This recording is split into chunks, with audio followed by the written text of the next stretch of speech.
out of control. I'm out of control. Out the park. Centerfold. Yeah, hard to say. Overload. Ain't no parking space. On the road. Yeah, I'm out of control. I'm out of control. Out the park. Centerfold. Yeah, say your breath. I'm too cold. Yeah, devil hate me, wanna take my soul.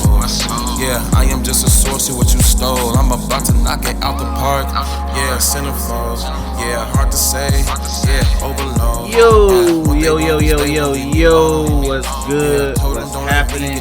We here, we back. Brand new episode of Black Otakus of the Culture. It's your boy Chris J. Glad to be back. Got Troy Sass, got Cam on here, we here. Hello. They got no introduction, please. Hello. Cam, we here. Demi plus COVID equals booming in this bitch. DC won't be with us. He literally just messaged me saying he's with his older sister, so he probably won't be able to make it. So, but we are kind of recording last minute. We had schedule reasons, but we'll be okay. And this is probably gonna be this might be one of the shorter episodes we ever had, but I say that all the time, and things always don't go as planned. So, with that being said, if things go off rails, it be that way sometimes. But before we start the episode, make sure you search You Tweaking Media on Teespring, copy some merch. Shout out to the people that have bought some merch recently. I appreciate that, really do. Make sure you stream Chaz Vibes' new EP Sacrifices. He will greatly appreciate it. And as a future Suge Knight of Basement Sound Productions, I appreciate it. So much appreciated. And make sure you subscribe to You Tweaking Media Podcast on all DSPs expeditiously: YouTube, Spotify, Apple Podcasts, Google Podcasts, SoundCloud. We are everywhere. Check us out and subscribe, share, let the people know. Let them know that you're rocking with the Black Otakus of the culture, and follow us on Twitter at the Black Otakus as well. So, with that said, let's go ahead and get into this episode. What we've been reading, watching, and playing. I'll go first. What I've been reading, much of nothing. We'll talk about One Piece and My Hero later. Watching. Besides ReZero, Jujutsu Kaisen, Horimiya, and a few others that we're gonna talk about later. I'm Will, sitting to say I'm almost done with Kuroko no Basket again on my rewatch of that. I'm on the final game against Rakuzan, where Kashi is really about to sun these niggas. Kashi's still that nigga.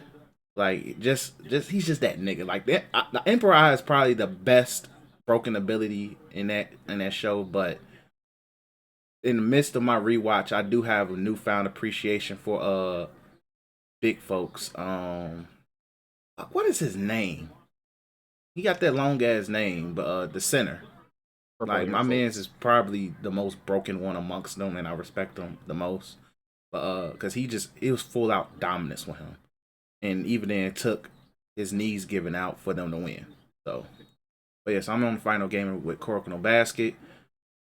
Promise Neverland. I don't have a rant this week.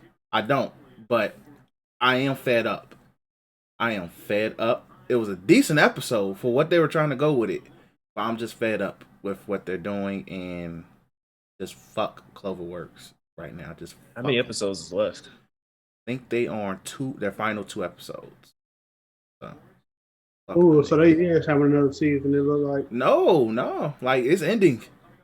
Like I think the next 2 or 3 episodes. I think if it's 13, so it's 3 episodes left. If it's 2, then it's 2. But this episode pretty much set up the end game. They brought back Mom Isabella, and she's now grandma. Oh, yeah, they ended that shit. Yeah, they showed her as grandma. I'm like, bro, you didn't even show the process. You just showed her getting let out of jail, and now she's grandma. See, I hate this. Is the bullshit. I said I wasn't gonna rant. So they failed miserably. So they're trying to get the B team out the way so they can focus on Horimiya. I see what they're doing. It's all good. Pretty much. And I'm cool with that. So do that.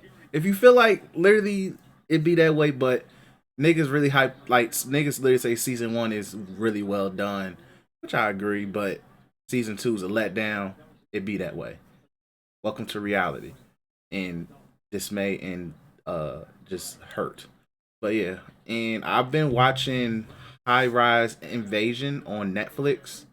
It's like pretty much niggas were kidnapped. A bunch of people were kidnapped, thrown on top of rooftops with bridges connected to each other, and they're trying to survive and escape the realm, as they like calling this place. It's pretty decent. It's violent and gory as hell. Like, especially when niggas sit there and say, "I give up" and fall off the roofs. They legit show them niggas falling down to the roof and splatting. Um, Shit like that. So if you're into gore, shit like that, if you can handle suicide, I don't recommend you watch it. But pretty, in terms of kill some time, it's pretty decent. Think that's it. Oh wait, bottom tier character Tomozaki has been really good. Been watching that as well. That's been really good. That's getting to the end of season plot. And Quintessential Quintuplets has been really good. I don't know if this is getting a final season. They're gonna cram everything into this season because they're really pushing on who he's about to date or claim really fast. So I'm trying to see what they're doing with this, with the pacing. But that's been really decent. And that is it for me.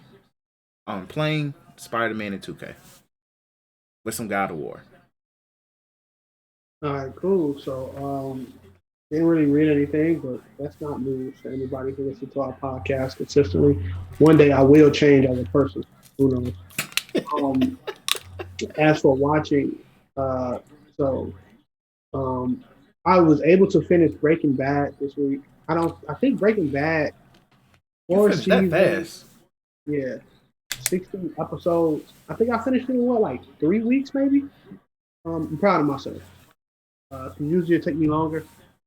Um, and just as like a little snippet of the show, that ending was really freaking good. A lot of characters got a good ending. Though this is the first show in probably the history of me watching TV shows that I enjoy that I hate every single character. Every single character I hate in that show. Every single one. No one makes a good decision. Not one person. But in a realistic setting, if you want to for the stuff that was realistic, some of that shit would get past the first cook, so to speak, the first meth cook.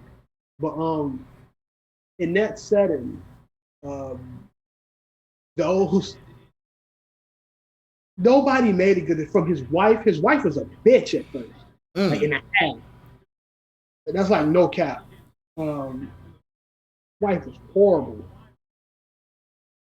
Um, and then she ended up playing along with his drug game, and then that just made even worse decisions because now she's stuck into something that you literally has no way of completing. Like there's no, you don't get out. That was the main like purpose of like the drug side. Because in the beginning, the first person he ever killed, his name was it Tuco? No, Tuco was the crazy dude. It was somebody else. He looked Walter in the face and said, "Walter, you're not made for this." But that was the first time you got to see Walter's pride in action. She killed the nigga. At first, we thought Walter was going, free him and let him go free, but you can't free a drug dealer whatsoever and think he's not going to either retaliate or mess up your situation. So Walter killed him. And that's when you don't understand it, but you start to see that Walter pride takes precedence over his smart, because he's the smartest character in that show. He's cooking meth at a 99.1% rate. So he's almost making 100% meth. And everybody know how good that meth is. So he throughout the show, like when I think the nigga name is what's the dude name? Is his name Guillermo? The dude who plays in fucking everything, the black guy. He was the black dude. Old, yeah, dude, yeah. I know what you're talking about. He's gonna be in a new Far Cry. That guy, he's in the show. But let me go back. At that point in which he killed that drug dealer, that was a moment in which he could have been done. He made a lot of money for selling meth, and his whole purpose was to sell meth to make money because he was gonna die from cancer. So his whole purpose was to leave money for his family. So when he died, they're good. And that was his first time to leave. Then he was like, "Fuck it, we can make a lot of money from this." Started cooking meth again. Started getting into it with more and more people. Tuco, a huge drug leader in that area. Long story short, ended up having to kill Tuco. And that was after he made a bunch of money with Tuco. Opportunity to leave after they killed Tuco. Bunch of still bad decisions and a lot of character shit that really pissed me off, but it's good writing. Opportunity to leave, but he didn't. His pride got involved again. Got into it with the black dude. I forget his name, but a really good actor acted his ass off in the seasons that he was in. That dude is really underrated. And eventually he ended up dying. Cool ass death scene, big ass explosion. Was the best opportunity to go out. That guy threatened his family, killed people, all that type of shit, right? Knew where his family lived at, where they worked at. And then his money was clean. His drug money was clean. He ended up doing money laundering through a car wash. His wife got involved. His wife, wouldn't go snitch. The police wasn't on his tail anymore. Was able to walk away clean. But he was like, no. When everybody said let's leave, they was gonna sell this business away to somebody else. He was like, we can't sell to our competitors. So he turned into a straight drug lord. And at that point, the only likable character in that show went to everybody else who you just fucking don't like. So you just started to see a bunch of people who make fucked up decisions end up closing to their story in horrible fucking ways. No one has a good ending except for probably Saul, which he ended up having to give up everything he actually owned because of Arthur. Is his name Arthur? Wait, what's his name? I forget. It's probably Arthur because they coughed a lot. So that's why I'm probably thinking spinoff. Huh? And he has to survive because of spinoff. Yeah. Oh, Saul? Yeah, Saul do got that. Better Call Saul do got that spinoff. But Saul, Jesse, who made horrible decisions in the beginning. Walter is his name. There you go. Walter was his teacher. Basically helped him Walter into the drug game and stuff like that.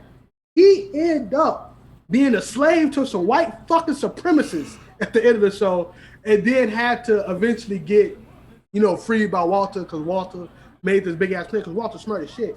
But he ended up having a horrible time. Everybody he knew and loved got killed. Everybody. So he ended up having a horrible. It is all because his wife ended up losing her job, ended up can't go nowhere because everybody know Walter's a drug dealer, getting followed by the FBI everywhere she go, lost her kids, all because of Walter. His brother-in-law, his wife's brother, got killed because he was DEA. And then he finally found out who Walter was. Walter, not knowing the ramification of his decision, ended up leading the white supremacist niggas to his brother, clapped his brother to fucking smithereens, put his body in a fucking ditch, and no one found it to the last episode. Just every bad situation that Walter went through. And this is the kicker. The money that he was setting up for his family, they didn't even want it at the end. So everything that Walter did throughout that whole entire show meant nothing. And at the end, money. He was in the cook site, chilling. He died, basically. He died from his injuries. Nothing good came from it. Not one thing. Wife horrible, brother-in-law dead, son don't want nothing to do with him. Jesse fucking crazy in the fucking head. Saul not even in the fucking New Mexico anymore. Everybody's fucking dead. All because of his pride. I led him to that point. Good show. Starts off really slow. Like I said, a lot of annoying fucking characters. You gotta get through those characters to enjoy it a little bit. It's not annoying in the aspect of like they wrote bad. It's one of them situations like, bro, y'all fucking stupid. Leave. Like when you look at shit like that, you fucking dumb. Get it together. But my other Cam, like I always like to call him on a podcast, told me to watch it because I said The Wire was the best show of all time. He was like, no, Breaking Bad better. I'm still on The Wire being the better show, even though Breaking Bad didn't have one bad season, while The Wire had season 5. But so yeah, I don't know what's next for me on live action shows. Probably watch The Sopranos, but I don't feel like falling asleep every time I watch it. Whew, that's a journey. That's gonna be a journey. I tried, Attack I on can't Titan do it. live action, bro. Damn What talk. you say? The Attack on Titan live That's action? Attack on Titan live action, bro. I don't know if you wanted to go through all that talking. Like Oh, that's a shit. lot of talking. Like it's Yeah, worth but it if that's you it can for get me through when it. it comes to watching. For playing, really haven't played anything new. Same rotations. I would like to say this: I have been addicted to No Man's Sky, like fucking crazy. I don't know what the fuck that game has hold on me that I got to get prayer for, but I've been playing You the spent shit out money of on it. it. There you go. But me and other Cam, we play it, talk about it. The game economy is so fucking deep now that I just be looking at this shit in amaze. Like any other fucking sandbox game, I get bored from because I did anything. Minecraft, I beat the Ender Dragon in one day. What the fuck to do next? Or any other sandbox game. Wow, No Man's Sky, there's so much to do. The rates in that game is like Dokkan, so it's shitty in terms of like spawn rates and shit like that. So it keeps you playing for shit like that. Getting money, going through different systems. Sometimes I gotta take a break because my eyes start to hurt. But other than that, I've been enjoying that. Still playing Persona 5 Scramble. Got a little stuck at some place, but I'm gonna get through it. I just gotta set my mind to it. About to beat Borderlands 3, but wait on that. 2K is 2K. Lego, I beat that a while ago. It's trying to 100% it, but that's fucking hell. Um, and that's pretty much it. Other than that, just been chilling. Hopefully get a new job soon. We're calling it a day. So for me, for reading, aside from the weeklies that we're gonna talk about, I caught up to Lore Olympus and It's Mine, the freaking Korean U series, basically from Netflix. Um, Really freaking good series. It's a lot of like side plots.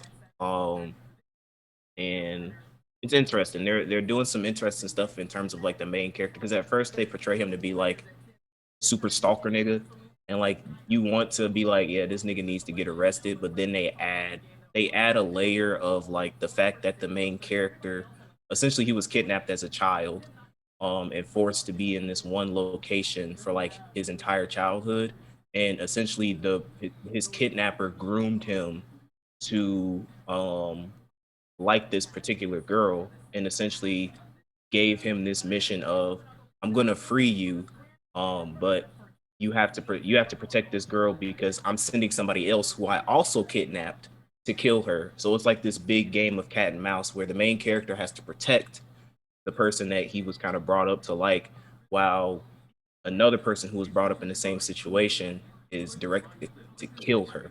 And then the biggest twist that was dropped recently was the fact that the person who did the kidnapping was his actual father, and the person who is directed to kill the girl is the girl's brother.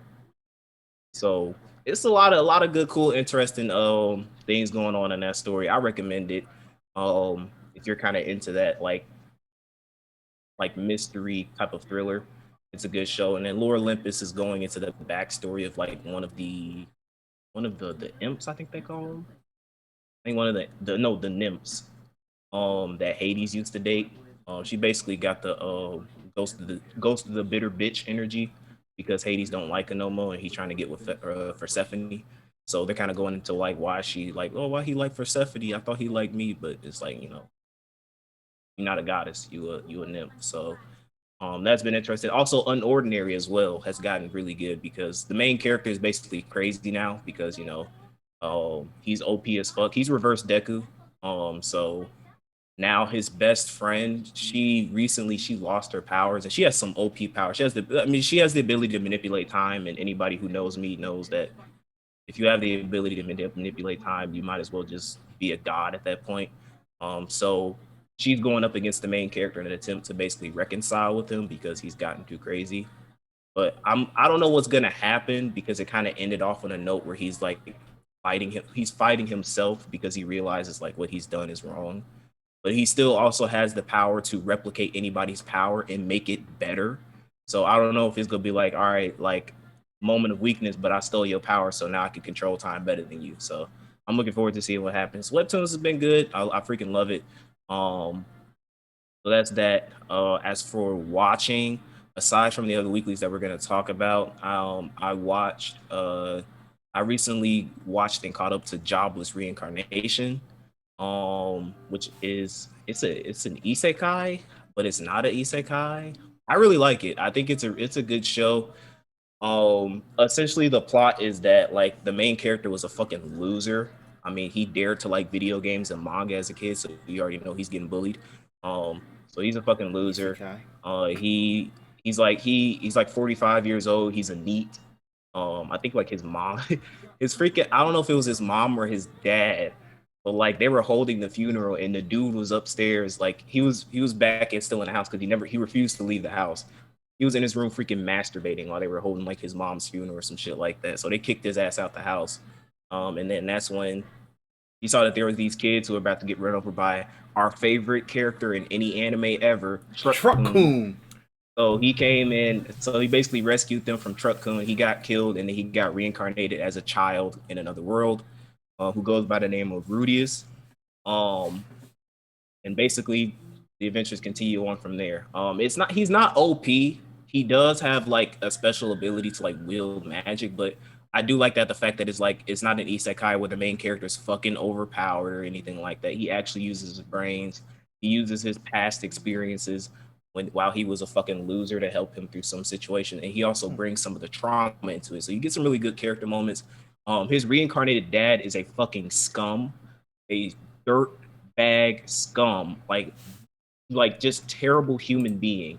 Like the funny thing is that this show like does not like it doesn't show it, but like there's a lot of fucking like raunchy sex shit going on in this show. Like they showed him It's as a not kid, like he redo was in killer his though. room. He was in his room reading, and then like you could hear like his mom and his dad were like going crazy in the other room. Um, and then it was like an episode where basically, because the purpose of why they were doing this because they wanted to have another kid. So he gets his wife pregnant, and then within the same episode, because I'm like, okay, that's pretty cool. You know, he's about to have a sister. The freaking maid that he hired also came within the next scene and was like, I'm pregnant. And then dude was like, I got her pregnant. And then you found out Bro, the reason was because she tricked him into having sex with him. So like he basically had two sisters from two different two different moms.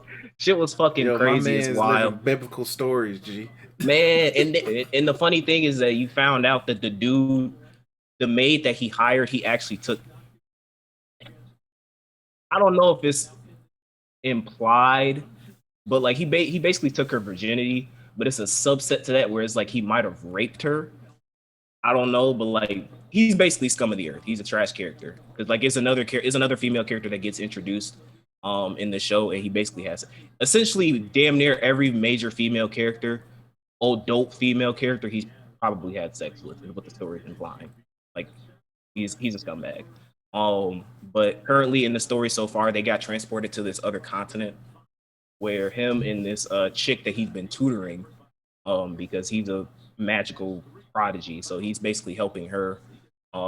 He's trying to make money because his ultimate goal is that there's this like half elf chick at the village.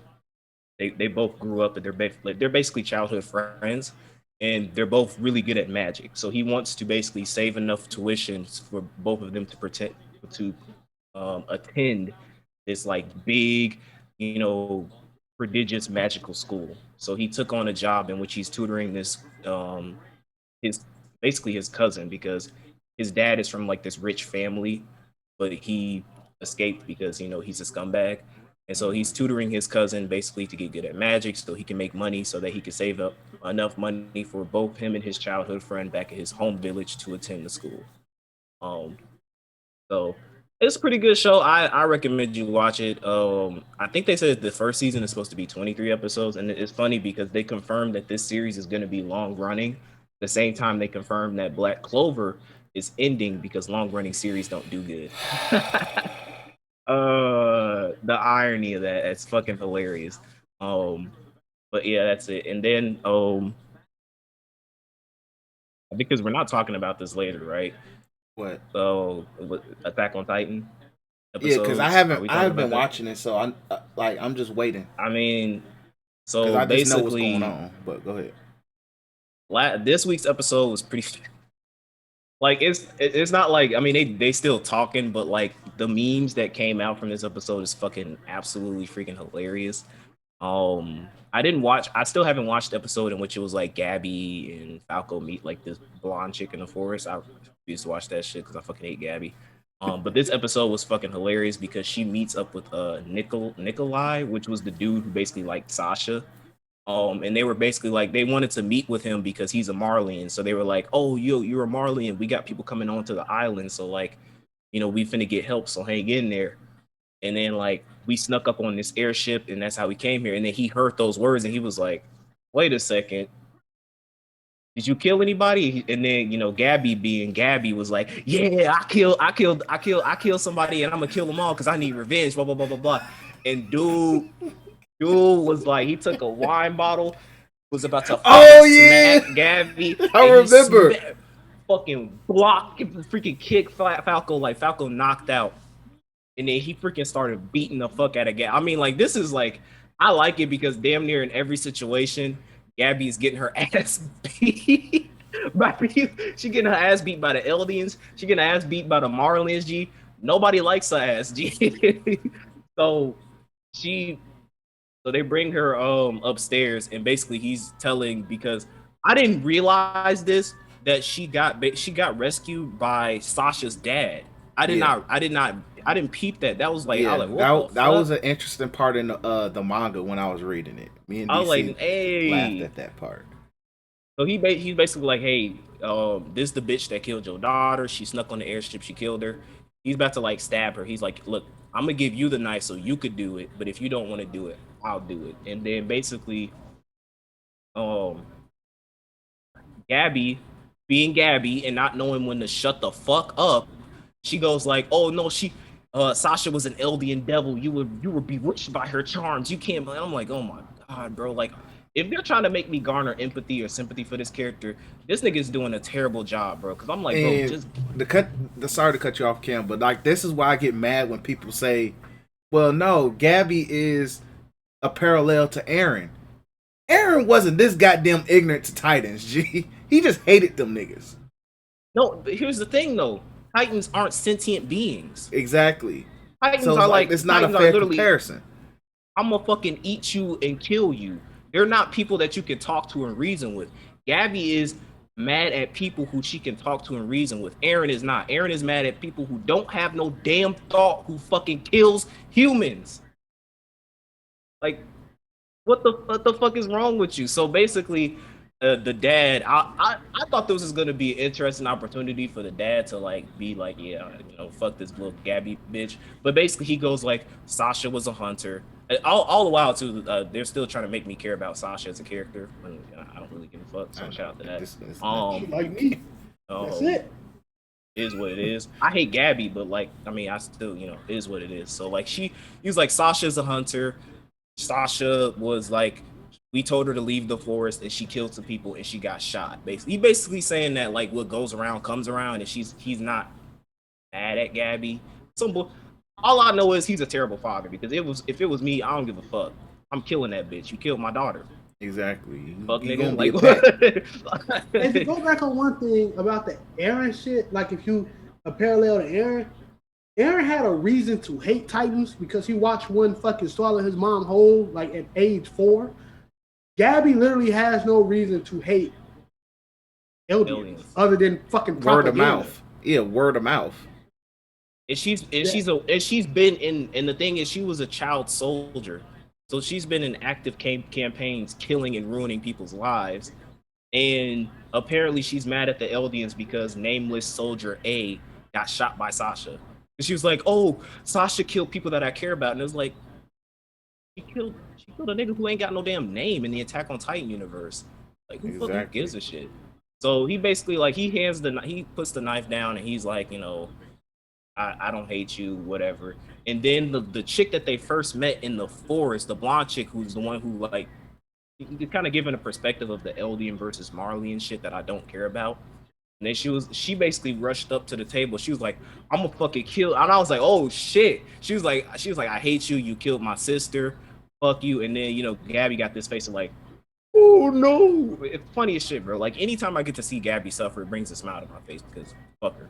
So for some reason, they're detaining Nikolai, and for some reason, they're helping Gabby. Like Armin and Mikasa grab Gabby. They're like, "Are you okay? We're gonna help you." They lead her to a room. Um, and then this is when Demon Time breaks out. This is when I actually started getting into because I'm actually gonna watch the next episode. That shit looks interesting. The episode that you watched, you was put in a group chat. This is the episode I was kind of waiting on, so I'm actually gonna watch this week's This is Demon Time Aaron moment. They're basically they're talking to Gabby about like you don't hate me, blah blah blah, and they're like, and then Armin, of course, because like you said, Chris, they're trying to forcibly draw parallels between Aaron and Gabby for some reason. He's like, "You remind me of my friend," and just as he said that, this nigga Aaron comes out of nowhere because prior to the episode they established that he escaped, so like he's gone, but like he just shows up. He has his hand bleeding. He's like, "Yeah, let's talk." And then in the other room, he has what they call the Jaegerists, the people who basically are following. Yeah, his coat. He had legit his coat. And basically, they have Hanj in the other room, like in prison, basically. And they're basically talking about like, "Oh, we have to help Falco because in the wine that dude smacked the Falco with, it had Zeke's blood in it, so like he could potentially, some shit could happen because he's a Marlian or whatever the fuck they're talking about." And then he's like, "Oh, but they put the wine in the higher ups," and dude was like, "Man, who cares if they turn into bigger idiots?" And and then Hans was like, "You knew about the plan," and dude turned around and had the funniest fucking face I saw. He was like, "They shit." That shit was funny, and then it cuts back to Aaron. Everybody is sitting down and they are pressed, and Aaron is like, he's just calm as fuck. He's like, "I wanted to talk to you all," and the episode ends. I was like, "Yo, that shit was wild, bro." And I'm really team Aaron. Like I was team Aaron until the end came out because I really want him to just nuke this fucking world because fuck it. Did Levi get eat up by some fucking Titans this episode? Or get I think that's next. So episode. okay, we don't know. This is where it's supposed. Wait, no.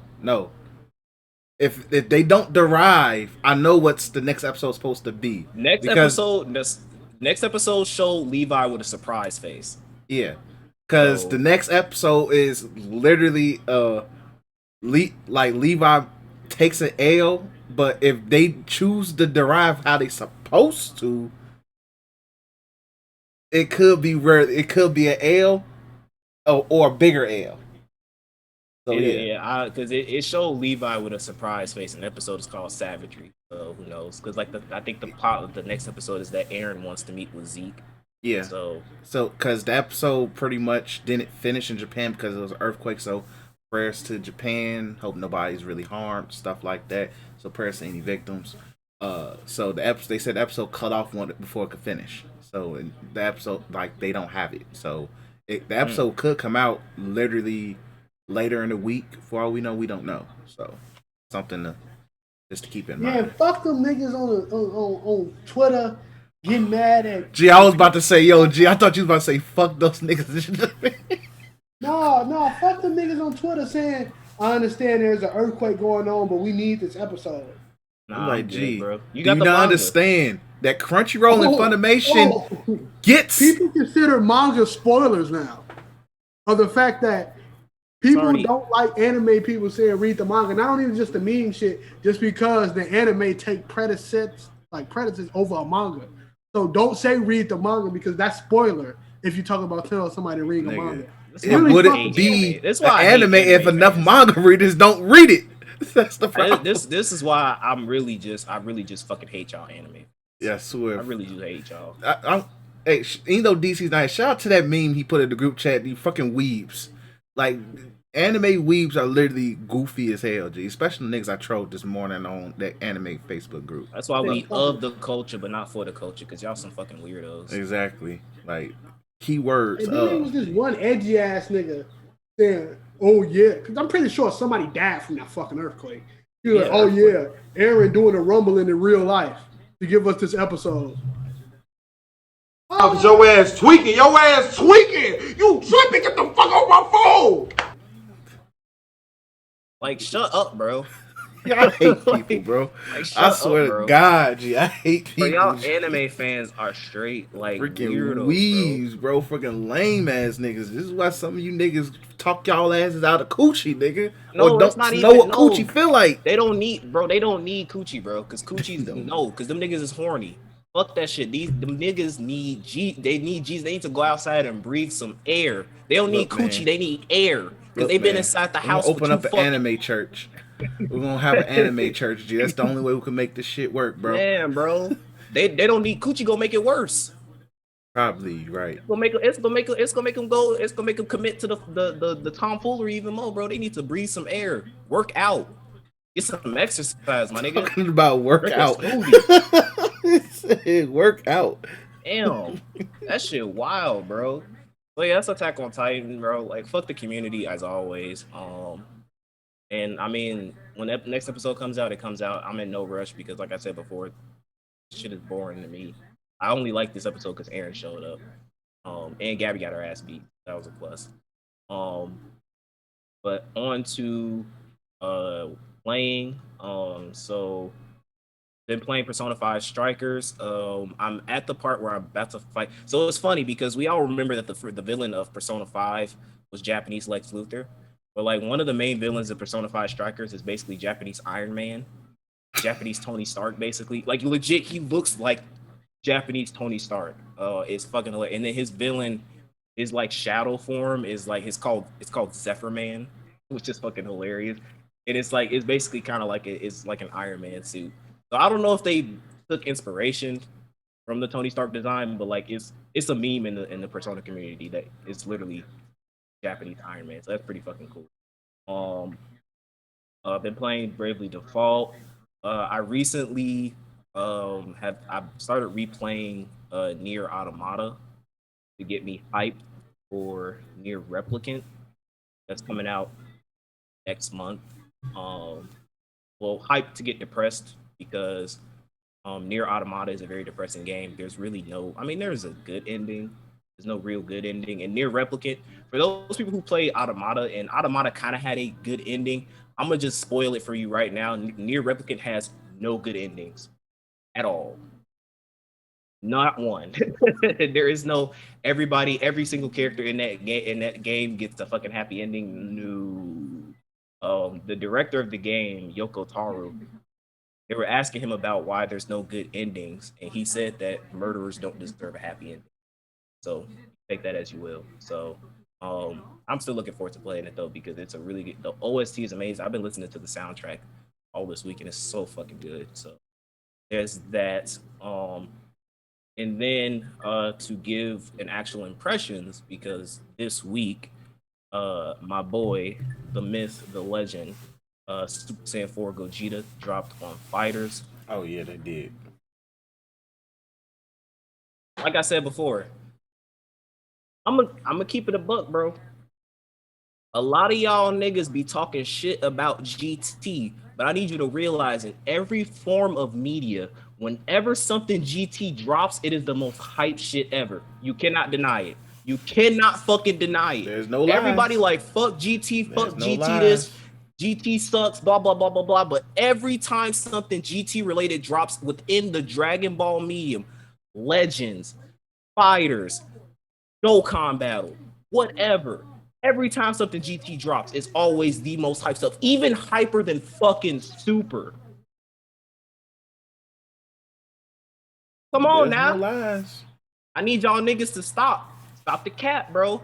Just because you heard some nigga on YouTube who got 100 subscribers talking about how trash GT is and how great Dragon Ball Z is and how it's the greatest fucking thing of all time, bro. Get off the bandwagon. GT is not as bad as you think. For everything you can find wrong about GT, I can find it even worse in Super, worse in Dragon Ball Z, and worse in the original Dragon Ball. So you can fuck off with that shit. But my nigga Super Saiyan 4 Gogeta dropped What's up, bitch? Not none yo tree niggas. I actually just found out that GT stands for Grand Touring. Yes, sir. Welcome to the Grand Tour, bro. The greatest Dude, I it's opening. in know the that. song. Man was fucking blown. Gee, it was in the song. It's the song, bro. My nigga, And songs also, by the there's way, a lot of songs. GT has the best Dragon And Ball then, theme song. I By didn't the even way, know that nigga was saying Grand Tour. I thought he was saying Grand Core. And I was like, what the fuck is that, a monster? Like, I didn't know Man, what the come fuck he was on, saying. I'm G. young. I was young, nigga. So he was like, Rick to the Grand It's Core. time- I was like, the Grand Core. Man, like one of them dinosaurs in the Dragon Ball verse or some shit. Like, I was really confused. man. Listen. So, as Maximilian Dude said, shout out to Maximilian Dude. Super Saiyan 4 Gogeta is essentially anti esports, which I mean he is. Like, I mean, if this is the if this is the final character pass, which I doubt, I feel like they're definitely gonna drop it. They're milking this even waiting. more. Wait, Cam, hold on. But- Does Fighters have a next gen update yet? No, It's going to get a next gen update. It's probably. It's I probably. downloaded it on my PS5 recently. Yeah. So It's going to get a next gen update. With a Fighter Pass. I think it is, but I don't know when they go now. I think they save it, but like as far as if this was like, say for instance, because they're about to drop Fighters 2 or some shit like that, right? Like this is just the final character for Fighters. They went out with a bang because like this nigga does everything. Like the biggest thing that content creators have been putting out so far, if you haven't seen this trailer, is that Super Saiyan 4 Gogeta has a one-shot move. He has the easiest TOD in the game. Essentially, he has a special in which it's literally forward X called finish sign, and essentially he does a taunt like, "Hey, you a bitch ass nigga," and then it builds up level 1. Essentially, you get up to level 7. The purpose of the move is that each level increases regardless of if you want to save it for the one shot kill, it increases the damage to his specials. So his level 1 special or his base level 3 special, it does increase damage as you build your levels up. But people don't give a shit about that. I don't care about that shit. When you build it up to level 7, he has another level 3 called Big Bang Kamehameha times 100. It does not matter if you're in Sparking. It does not matter how much health you have at all. It does not matter if I launch it and it's gone for like 3 seconds and then you get caught up in the blast. It is a one-shot move if it hits you. No matter what. It is utterly ridiculous because his special and to do it is fast. It's like it's instant damn near. And so what you could do is you could just bait your opponents with assists, like some lockdowns or whatever, and build that up. And then you catch them with a heavy attack because you can combo into it. You catch them with a heavy attack, it's a game over. It's dumb. He has a DP, which if the DP hits you, and again, his DP is easy to execute and you can combo it into damn near everything, and it's a DP, so it's a punishing move. It gives you a Dragon Ball. Usually you get a Dragon Ball when you get a multiplier of a 7 combo, but he just gets it for free. He has his level 1 special, and I tested this out because I was like when I did this, I was like, there's no fucking way. Because he has 2 variants. He has an air and a ground one. If you launch his ground level 1 special, it carries you to any corner of the fucking screen. It is ridiculous. Yes. If you launch it on the ground, he'll carry you you can be on the one side of this car, he'll go all the way to the other side, and you can just corner trap your opponent. It is dumb. He has a double air dash, which for people who don't know, it's absurdly broken in a game like Fighters. It's essentially kind of like what Guilty Gear does with the dust system. The only character, this is how broken it is in the Fighters economy. The only character who had access to a double air dash was Golden Frieza, which was a transformation, a level. You have to have 3 bars to use Golden Frieza, and it only lasts 30 seconds. Gogeta just has it. He has moves that are EX moves that are plus on block. So essentially, he could just kind of like he could just corner combo you into anything. He just trap you, and then his block strings are ridiculous, and he has a command grab that is fast as fuck. It's the move that I wanted, which is the bluff Kamehameha when he just launches the little party launcher thing. That is a command grab and it's a fast executor. So like if your opponent is blocking and they aren't expecting it, you can just launch it and just get a combo off of that. It's ridiculous. Like he's a dumb character. I'm loving it. I like that he's broken. I mean, I paid for this nigga. He better be broken. So and this came at a time when UI Goku just got severely nerfed, which is fucking hilarious. So now they nerfed one character and they introduced an even more absurdly broken character.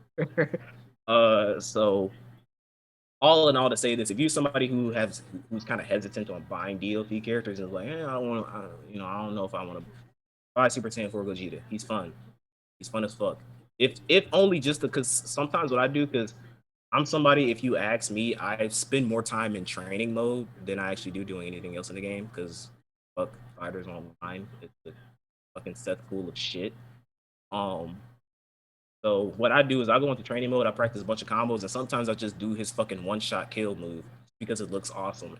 It just feels satisfying having an opponent at full health and within seconds it's reduced to nothing. But yeah, buy him, play him, he's awesome, and shout out to Fighters. And I'm looking forward to either Fighters Pass 4 or a potential Fighters 2 announcement, whatever. And for all you, I gotta give a pre-clown, because it was some goofy ass niggas on Twitter saying some shit about it was this fucking tweet about some nigga going like, this is what the Fighters Pass should have been, and it was like Raditz and some other no-name niggas like Raditz, Future Gohan, Majin Vegeta / Evolution, Pan, and Omega Shenron. I got it in my fucking head. That's goofy ass niggas. Goofy ass niggas. Wait, Omega Shenron not in? I thought Omega Shenron was already in the game. That was Baby. Because guess what's better than Omega Shenron? Baby Vegeta. Baby's a way popular. Baby is the most popular villain in GT. And nobody want to see Super 17 with them big ass pins. Hey, look, man, fuck you. Super 17 was that nigga. I want to see my boy Super 17. I want to see Super 17. Because the thing is, I need Super that, 17 I need that technically full 17. I need MVP 17, Super 17, and then Android 18 with the 17. I need to make that team. Is MVP 17 still ass in that game? Nope, they buffed him and he's good. That's why I'm glad. They buffed MVP. But they nerfed Goku Black to hell, which sucks. I heard they buffed they consistently been, I heard they Z Broly is a nightmare. I fucking hate the fact that they made like he's disgustingly good. If for all my people who tuned into the Dragon Ball Hour show that happened, I think last weekend, they had a French tournament thing, and essentially if you watched like the first part of that segment, you got to see why Z Broly needs to be nerfed, because I don't know what the fuck they did with him, but like he is dumb. Like I was he a grappling type character.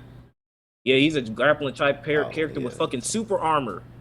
Yeah, he's that's dumb. disgusting. He's dumb. That's disgusting. I was like, so who you be having trouble with? He was like, I don't really have trouble with nobody, but fuck this nigga, bro. Yeah, but Z Broly's dumb. But yeah, it's clown for them niggas talking about that. I would love to see Omega in the game for sure. I would love to see Omega Shenron because GT representation. Yeah, I'm just surprised because they always throw Omega Shenron in these games over Baby Vegeta. It's Fighters 2 or Fighter Pass 4. Guaranteed. Future Gohan, I don't like Future Gohan if he has 2 arms. Future Gohan is going to be a guarantee too. Raditz should have been base game if they were going to put Raditz in the game. I don't care enough about Raditz. They were saying Pan. No, Pan absolutely makes no sense though. Like Pan she doesn't even have. I don't. Unless they do what they did like with Jiren, like with Videl, they released Videl simultaneously with Jiren. So if they release Pan simultaneously with Omega Shenron, cool. But like they can't do like what they did with this Fighter Pass when they individually released like Super Saiyan 4 Gogeta, Master Roshi, Baby Vegeta, like stuff like that. They can't do that if they're gonna drop somebody like Pan or Raditz next time. Just won't happen. It's not hype enough. I don't care either.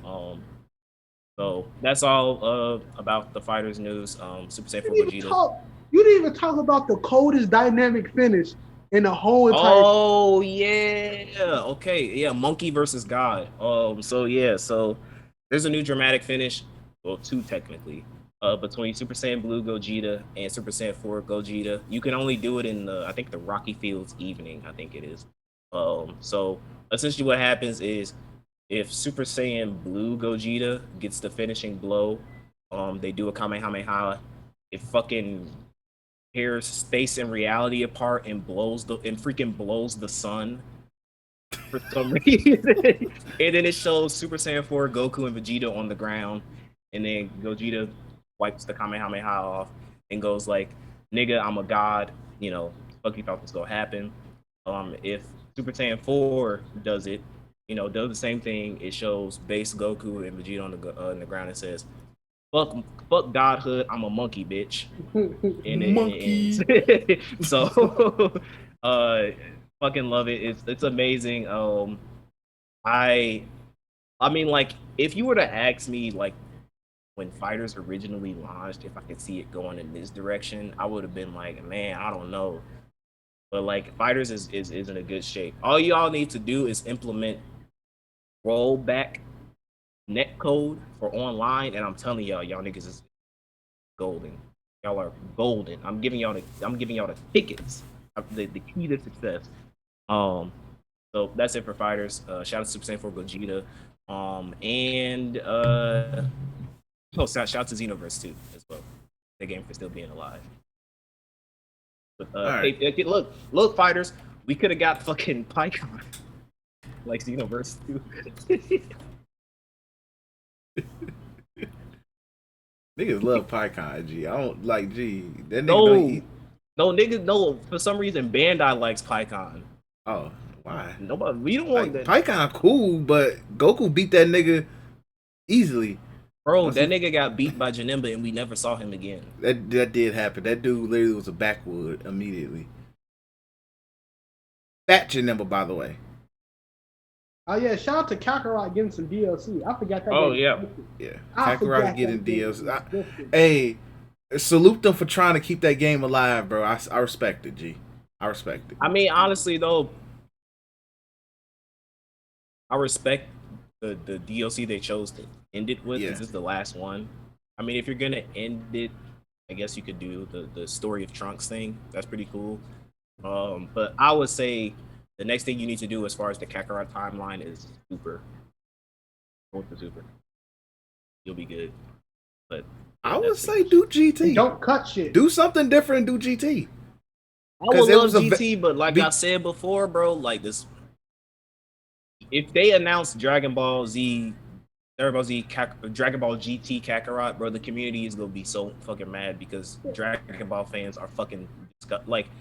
I understand some people have genuine hatred towards GT. I mean, genuine good criticism towards GT, right? Yeah. But like, this is one thing I hate about Dragon Ball fans. Period, is that it's a bandwagon hate. Like, a lot of people just say they hate GT because someone famous they subscribe to on YouTube said that GT was trash, and it's like, nigga, you was like 5 years old when you watched GT. You were not a judge of good fucking criticism when you were a child, G. So get the fuck off your high horse about like, oh, GT's bad or anything like that. So I would love to see GT, but no. I just, because the fallout would be too bad, and then that's when I just renounce Dragon Ball in general, because fuck y'all. I get it. But let's go ahead and get into detail watches and readings. So ReZero.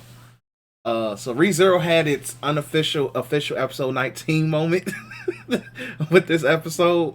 And when I mean that, niggas is crowning this episode on IMDb. It is the highest rated anime episode as of, at least the last time I checked.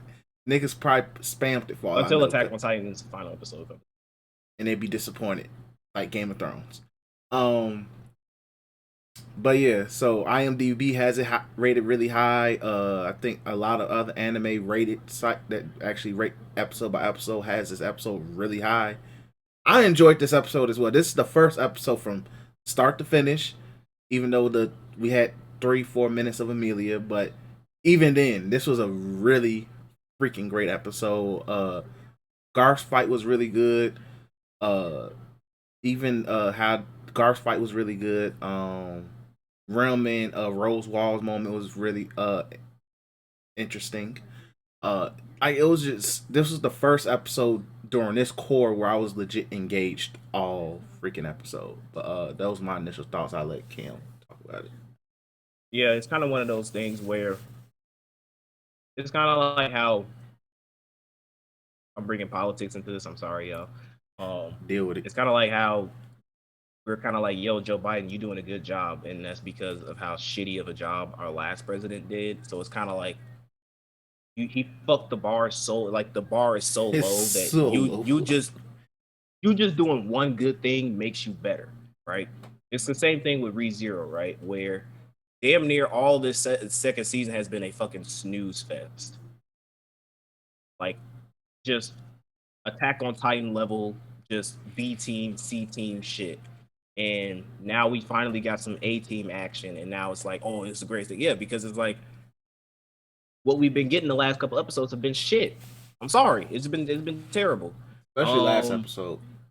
Oh my god, Amelia shit. Hits me with that shit. Again, we got Amelia wasted TV time again because like I just don't care. I was glad that we got some interaction from was it the Witch of Love? I think is her name. Yeah, Minerva. Witch of Love and or Lust, whichever one. Whatever her name is. Like she was basically telling Amelia that like, you know, what are you gonna do? And I mean, we got standard shonen like Subaru said I'm not gonna get whatever, but she's female Subaru at this point, so who gives a shit? And then the Garf stuff was the best thing of this whole episode.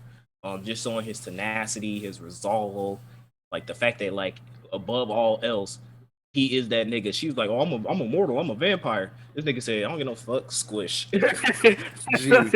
Yo, what he did to that hippo? He twisted the hippo like a neck. Twisted the head, and then like. Oh wait, hold on. I gotta use the the sound clip, G. I gotta use the sound clip for this. This is. I will punch your neck, nigga. Don't you ever disrespect me.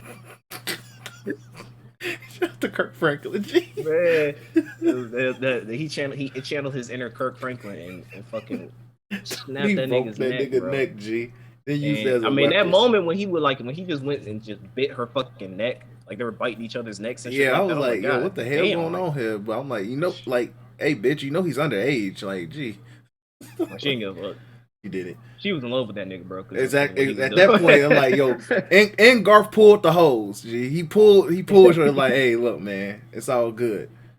Just fucking launched the hippo. So that was a really good point. Like Garth accelerated to my new favorite character of the show, just because it's like that nigga. Not only is it like, yo, you can see, you know, the impact that he has in Subaru's party, but the nigga know how to throw hands, something that Subaru doesn't know how to do. So I appreciate that.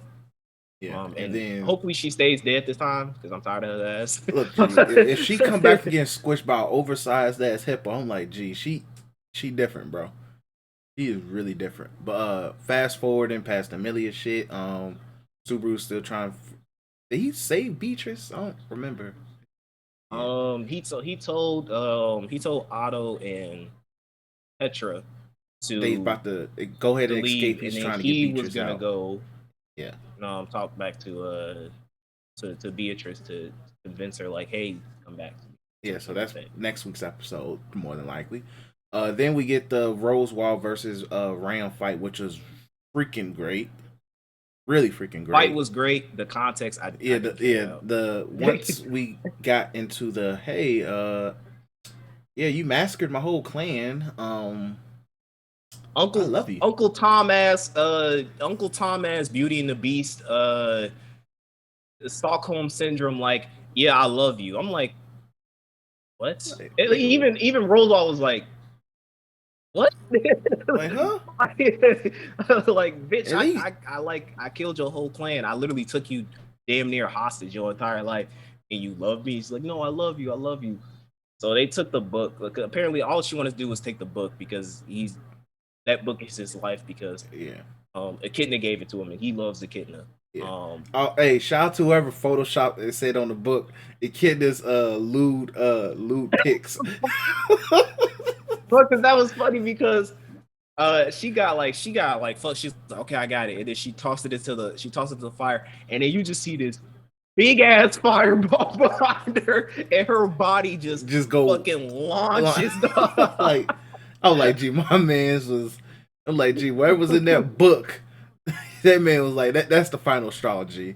Final straw. I don't think she's dead. I don't think she's dead though. The hell no. They ain't she got fucked up, bro. That was the final straw. He was like, yeah, fuck this love shit. This is why he was like, this is why Rim is best girl and you're not. and she's technically don't exist in our minds. She's still in a coma. She's a better character than you. Exactly.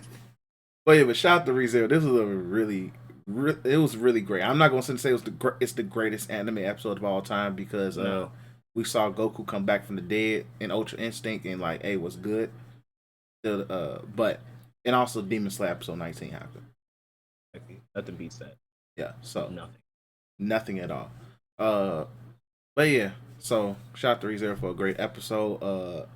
I did put Jujutsu Kaisen on it, but I didn't watch this week's episode yet. So you watch it, Cam? I did watch it and nothing. Hold on. We got some insight on Shigeru, which is the black hair dude, like something about his sister. Apparently, so basically it's like some curse that's happening involving like his previous middle school where like there's this bridge that if you do something at the bridge, then like some cursed spirit will haunt you and kill you, shit like that. And so they're basically investigating that. I'll say this though. This is one thing that kind of annoyed me in this episode.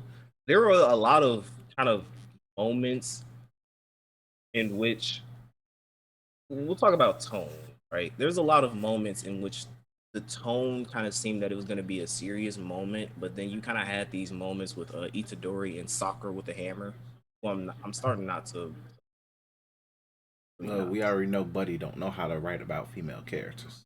I'm starting to really not like her. Like she's not terrible, but like she's just kind of like annoying, like because of the tone.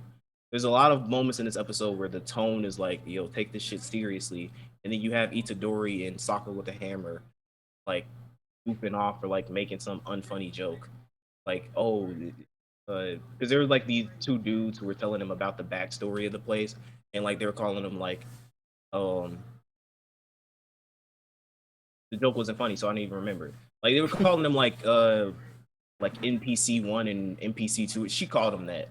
And like she's like super, I never noticed it, but like she's like overly aggressive for no reason. Like they were trying to like talk to these two dudes. Like these two dudes were minding their own business, and she walks up and she's like, they're like smoking on school grounds. She's like, should we turn them up and interrogate them? And then she's like getting mad at like this dude like this fucking janitor nigga walks out and he's like, oh hey, you know, how you guys doing? She's like, who the hell are you? And it's like, bitch, shut your goofy ass up, bro. Like shut the fuck up. You're not funny.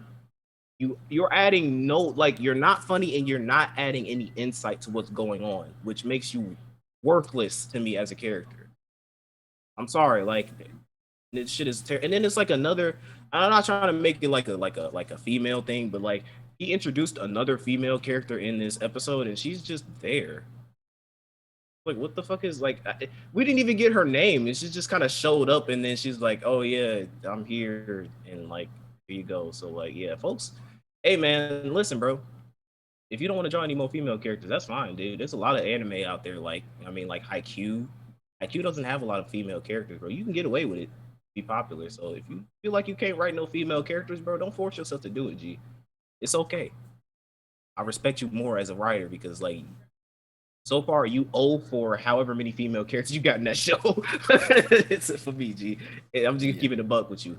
But that was Jujutsu Kaisen. Nothing really interesting happened. I think next episode something about to pop off. Okay. Then we got Horimiya. This is a skip episode. It was very much of a skip. If you was looking for Hori and Miyamura moments, you're not getting that outside the first 2 minutes of the episode. Yes.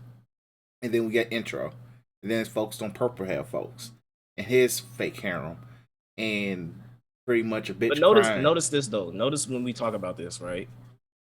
That we refer to Hori and Miyamura by their names, and we refer to everybody else by color hair color hair folks or color hair chick. Or That goes glasses, to show shorty. you how much we don't give a fuck about what happened in this episode. So continue, Chris. Yeah, so it's gonna be a quick one. Pretty much, purple hair folks, because we already know he got rejected by Hori early on in the season, like episode 1, and they're like the writer was like, okay, well, clearly I still have him, and he's an important character For some reason, so he's an important side character.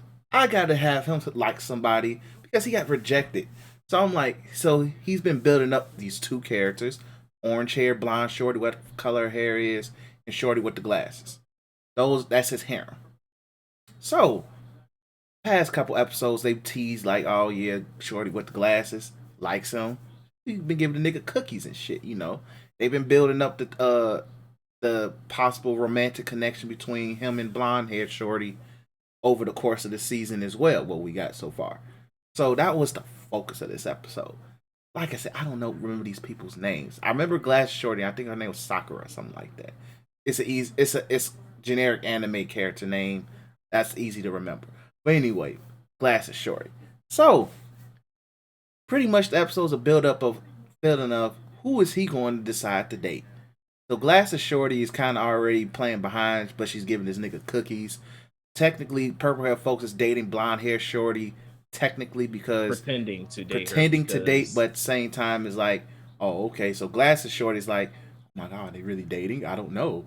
So, I really wasn't paying attention, but I had to rewind because I saw the bitch crying. That shows how long I was not paying attention. So you skipped the whole episode after that because that was the end of the episode. so literally, I had to rewind from when purple hair folks and blonde hair shorty were talking on the roof, and they were talking about how other girl, like how she's pretty much like, nah, I like the other woo out the band. I was like, okay, whatever. So, dude, no, I'm probably getting shit mixed up. But yeah, so the sequence of events is she green hair shorty went up to blonde hair shorty and was like, are you dating? She lied. She was like, yeah, we're dating. So then she meets up with green hair shorty's friend with the red hair. Yeah. And then she's like, she basically tells her like, I told her that we're dating, even though we're lie dating. And then she's like, I'm a terrible person, blah blah blah. She's like, well, do you like him? And then like it cuts because for some reason they want to keep it ambiguous when it's like, who the fuck cares? It's not that deep.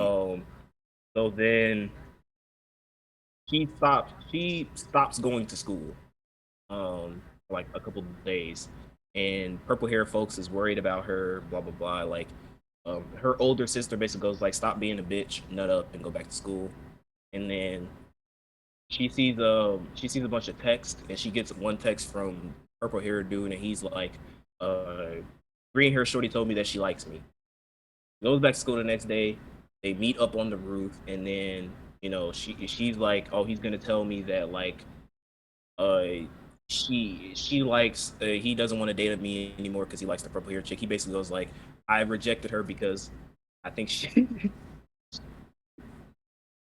he said I rejected her because she's too good for me, bro. Oh my god, bro.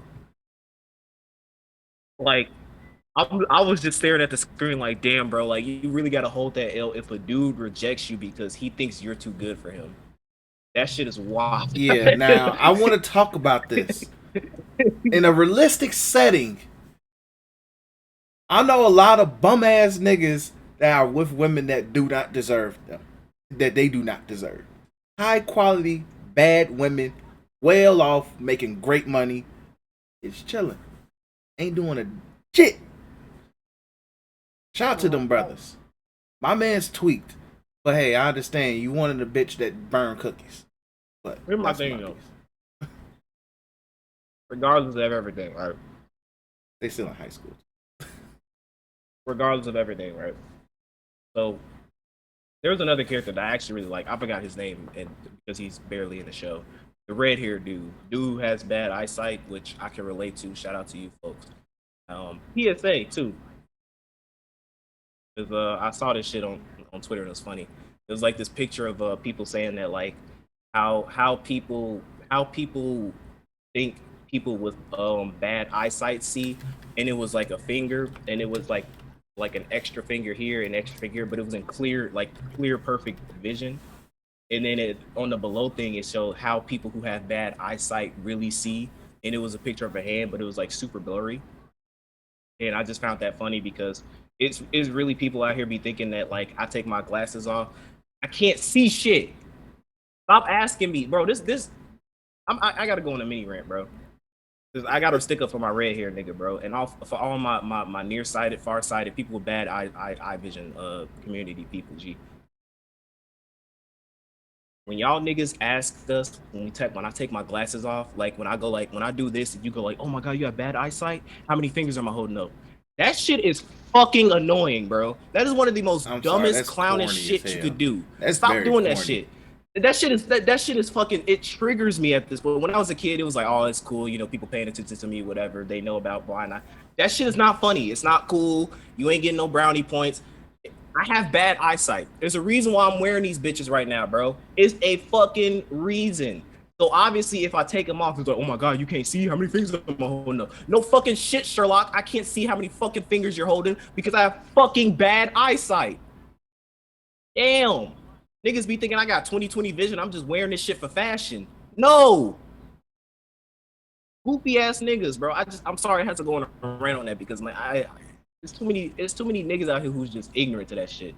So I'm sticking up for all my nearsighted, my farsighted, and niggas who ain't got 20/20 vision, bro. We out here. Value. We the prize. We the prize. And our I'm just eyesight saying, is the prize. we are the prize. 2021, my brothers, we are the prize. Embrace it. Our eyesight is the prize. Cause I've been hearing some niggas saying like they wish they could wear glasses. I'm just like, what? You know, that's a look. I don't even wear glasses, but I know for people, for one, I dig chicks with glasses, but that's a very pricey. Not only that, you pricey. wish to be in a situation where if you lose these bitches, you can't function at all. I mean, like at all, you can't drive, you can't do shit without having somebody with good eyesight help you. I mean, shout out to you, bro. I can't do that. Nah, that shit is terrible. Like, but back to Hori Me, I had to go on that tangent because I really like red hair folks with the glass. Even though he's only appeared for like 2 seconds technically in this entire thing, I relate to him because he has bad eyesight. But he basically said that like he likes the freaking female, the blonde hair chick because like at first when she found out he has bad eyesight, she thought he was confusing her for Hori. And then he goes like, no, like when I had my contacts on, I saw you and I liked you for who you were because she has a inferiority complex. Yeah. The Hori. For some reason, people find Hori extremely attractive. I mean, even in a high school setting, she's like average at best to me. So what it is. Like, I mean, she's good. I guess it's the hair. Who knows? But like he's like, yeah, I like you for who you are, and like she goes like, I don't like you. I like purple hair folks who barely talks to me and likes a whole other chick. Who still rejected him, but he still has feelings for him.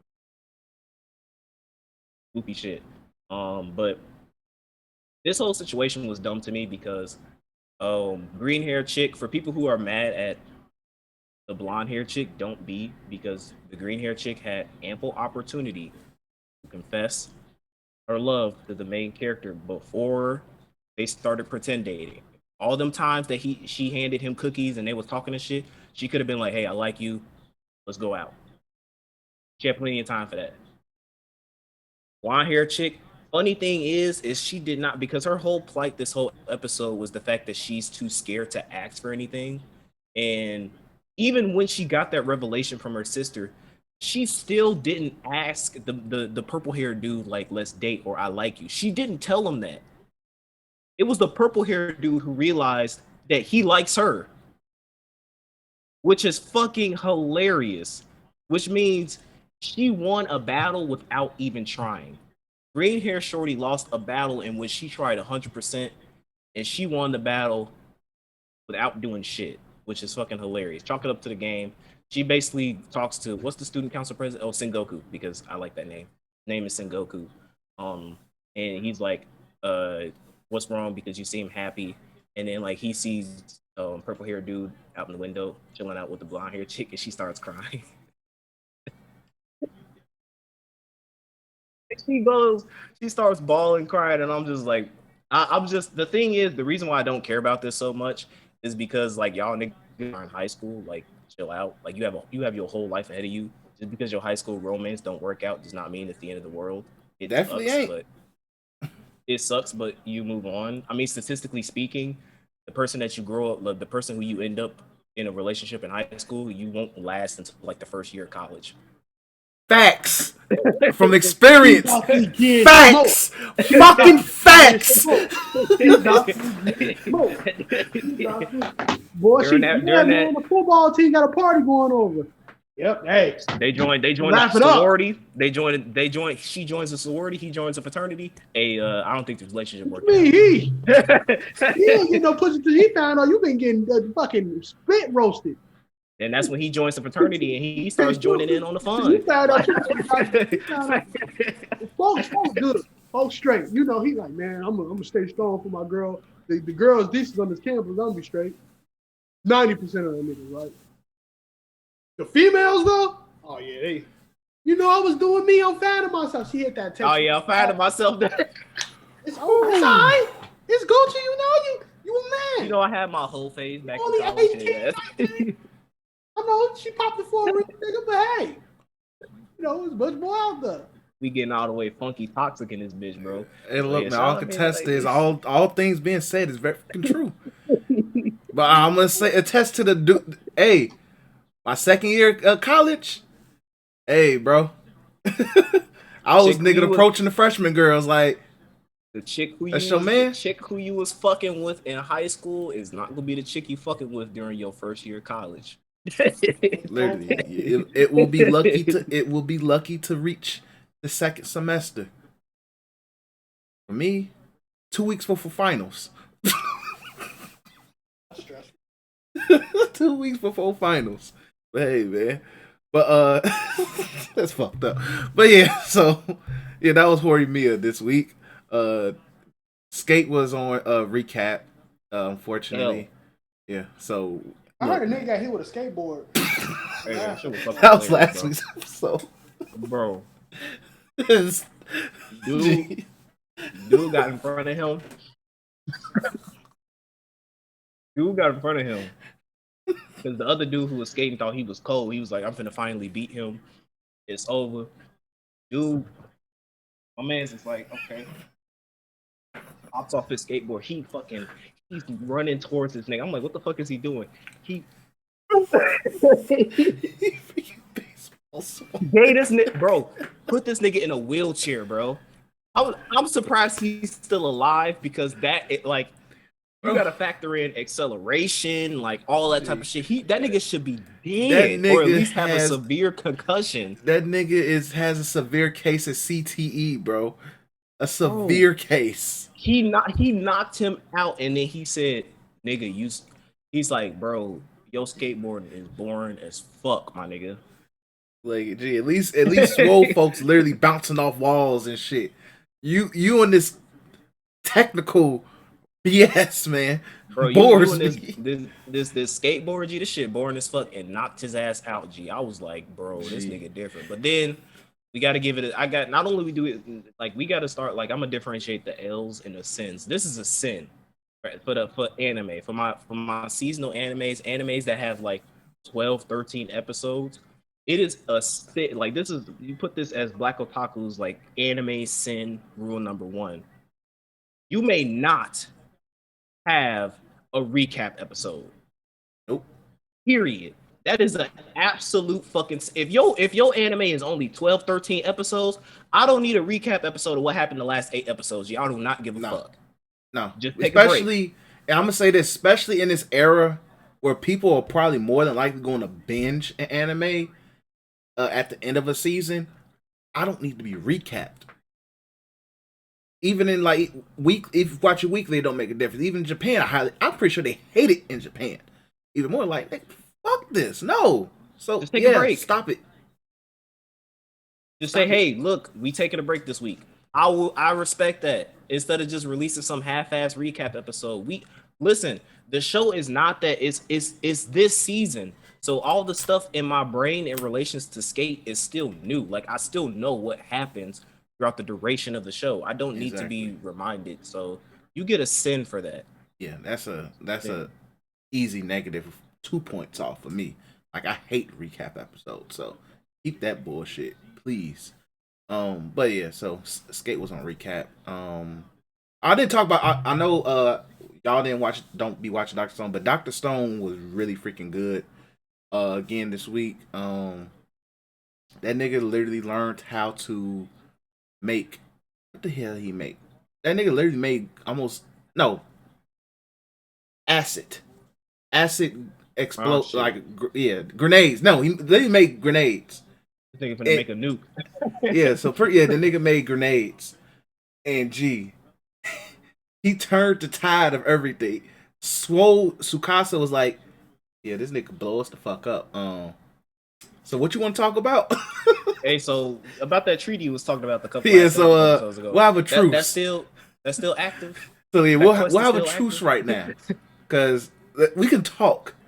Because if you can blow shit up, I'm good. And all he did was blow up some trees. Hey, you know what's funny about that? In a weird, twisted, ironic sense, it's kind of like Japan acknowledging what happened back in the day when it came to U.S. and how the U.S. handles things, where it's like, oh, look at our population, look at our army, and then the U.S. goes like, I can blow you up. So do you want to talk now? Oh, you don't want to talk? We have a nuke. Imagine being in fucking the other place that's not Hiroshima, and you on your phone. I mean, not your phone. You reading the local newspaper and be like, "Damn, they you just see a big ass mushroom cloud, bro. You just sit there and be like, "Yo, cloud outside your window, G." Why is that? Why not cloud that? They working on something down there, Bob? Or fucking Juan, whatever Japanese name. And they were like, "Nani?"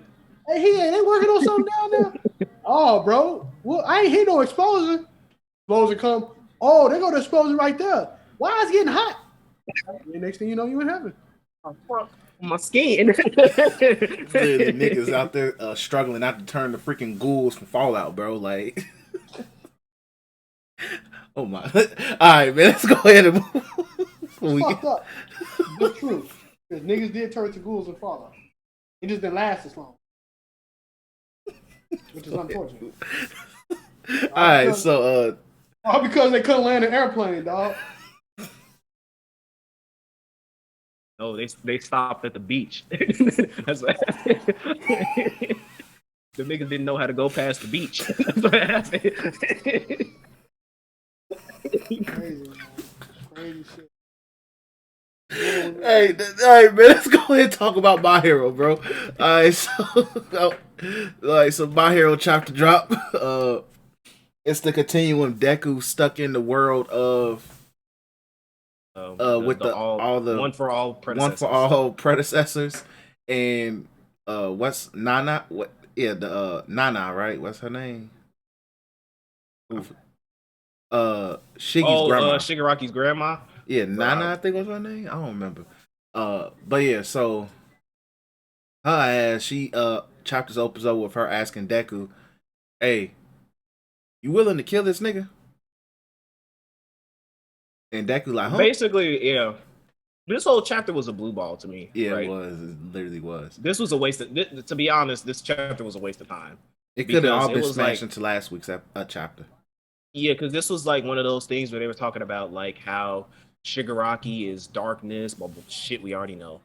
And then they're like, Deku, all for one for all was made to stop all for one, so you got to kill him because if he becomes evil, blah blah blah. And here's the thing, right? I'm not mad at what Deku says, right? Because it's Deku's character, but I would have given you a lot more credit if he nutted up and said, "I'll do it, I'll kill him." But instead, we get shonen shit, which is, no, I'm not going to kill him because when we were together, I saw that he was crying and he has a dream and blah blah blah blah blah, shonen shit. And Goku saves Vegeta, Naruto saves Sasuke, all this other bullshit that nobody cares about. The end. That was literally the entire chapter. There was really nothing of interest other than that. And then it also ends with like there's just two. It's funny. It's two dudes like with their freaking heads pressed against the wall, like they in timeout or some shit like that. And then like the original the dude who made One for All was like, yeah, y'all got to cooperate and give Deku your powers so that he can help. Top figure. Yeah, and That was the chapter. This has been the theory with the fan base for the past couple weeks because one of the niggas looking at the wall favors Bakugo a lot. Now it's a time travel theory. The same way you niggas love Stan and Stain G, and that's fucked up that y'all stand a nigga that got jumped by kids. Check the archives. One of our better episodes, one of our very classic episodes.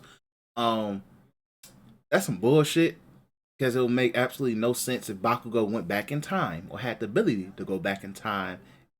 Did not tell Deku about anything? And not tell him about anything? Or at least attempt to ensure but the thing is, certain things didn't happen? It doesn't make sense because he's dead. Everybody in that world is dead. So you mean to tell me this thing came back from the future to prevent something, but then he ended up dying in the past and now he's in the current version of the past? It makes no sense. And let me tell you to it like this, just like I did with Super, even though I fucking love the Goku Black art, time travel is bullshit. If you do not establish some firm rules, I get very mad. Very mad. So no time travel. Please, no. Get that theory out of here. That shit is garbage. Yeah, the nigga, please don't. It's probably don't maybe that's because didn't Bakugo say that like there was another hero that he got inspired by besides All Might? That could be him. It could be that like because like I said, he does favor Bakugo in terms of the hair, and he looks like he has gauntlets. So it could be that we don't know. So we'll see. That's one of those we'll see type things because I highly doubt like that. Not no damn no. Travel. That's just dumb. Don't bring that. Would be I would see. Look, Horikoshi has already been very teetering with me, even DC and even with you, Cam. So it's like don't introduce time travel into this. G. Like just like we're already. I will feel like in a very close to the climax point of this series. So it's just like don't introduce something that needs to be further explained. Like this defeats the purpose. But yeah, and the thing is, another thing that disproves that theory real quick is the last chapter. They said that Deku is going to be the last wielder of One for All. Exactly. So like that can't make it. That doesn't make any sense if he comes from the future. Absolutely no sense. So get that BS up out of here. Yeah. So hopefully next chapter we'll see if them niggas facing the wall they might reveal their history and then we no they in timeout, bro. He told them niggas. So y'all gotta cooperate, bro. Please. So we'll see what happens next chapter and all of that. But I will say the thing that they did a really good job highlighting with this chapter was just how great of a potential threat that Shigaraki is, but also if Shigaraki doesn't really continues to lose control with his battle with All For One. So that's interesting because it puts this nigga can really fuck everything up. So all right, One Piece. I was gonna suck without DC, but One Piece. Cam, I'll let you lead the discussion with that. I got you. So I really enjoyed this chapter, even though I meme hate on Chopper. No, I don't meme hate. I really just don't like that nigga. But so basically, this was another chapter where we're not back on that rooftop yet. Even though I don't want to get back on the rooftop now, but essentially this is a continuation of last week's chapter where it ended off with Higoru was about to get killed basically, and so now essentially like all of the samurai are getting their ass kicked. Higoru was like, nigga, kill me because I'm about to turn into an ice demon, and when I turn into an ice demon I'm going to kill you. So Let me actually pull up my notes.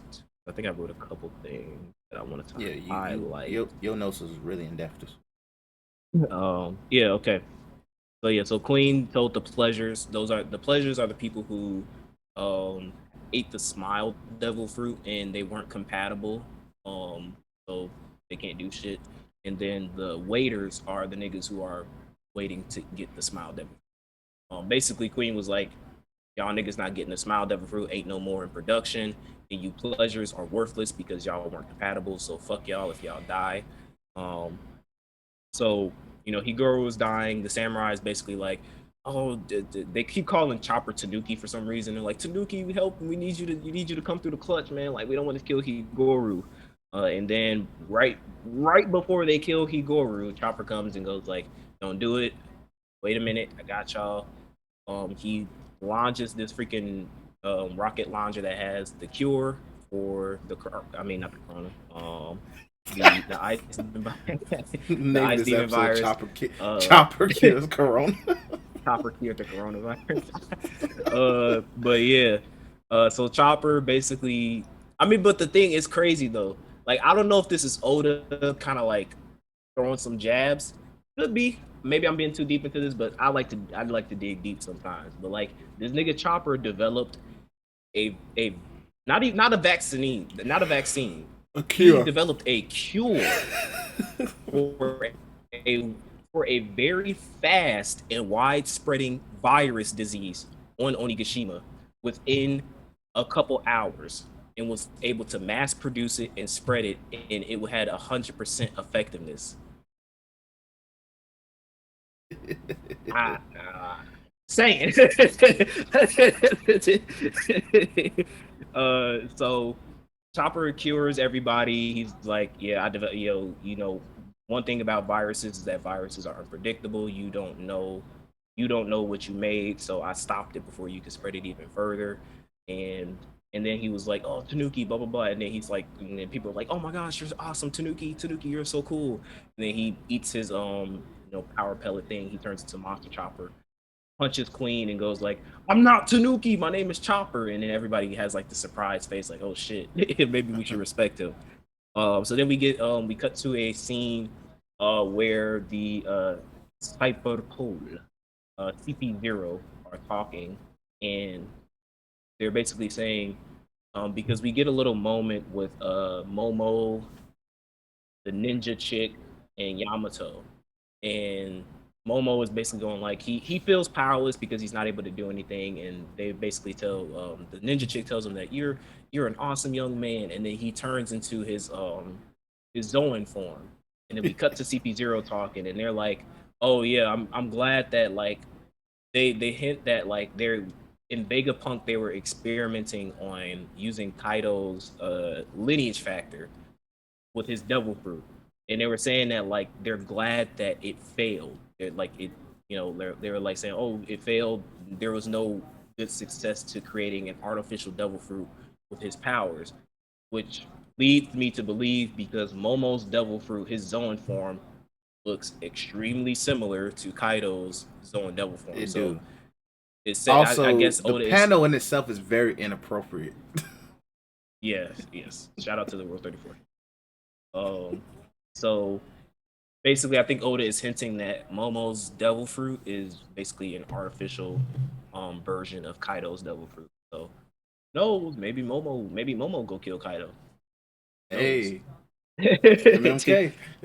And then we get to the most interesting part of the chapter where a lot of fucking theories, especially shout out to WandaVision, shout out to the break, and shout out to the ending of the chapter because we finna get a lot of fucking. It's gonna be a lot of shit because apparently we were theorizing that it was somebody else, but the person who saved the Red Elf, as I called him, fuck him, person who saved him was none other than Odin himself. So it shows a full panel of Odin like, yeah, I'm glad I got to meet you guys again or some shit like that. So Odin is back, question mark. And who knows? We don't know if it's officially Odin, if he cheated death. We don't know. But one of my favorite theories, which is fucking hilarious, was the Bleach theory that like Enma, that Zoro's Enma is Zanpakuto, and that Zoro wielding Enma released the Bankai, and that Odin is Enma's Bankai for some reason. That's my favorite fucking theory. But my personal theory is maybe because I think it was Odin's wife, right? Odin's wife had the devil fruit that had the ability to send them forward in time, right? Yeah. So I'm thinking that maybe I don't want to do some alternate timeline bullshit, but maybe there's like some other, like maybe she sent in another time she sent Odin ahead into the future, some shit like that.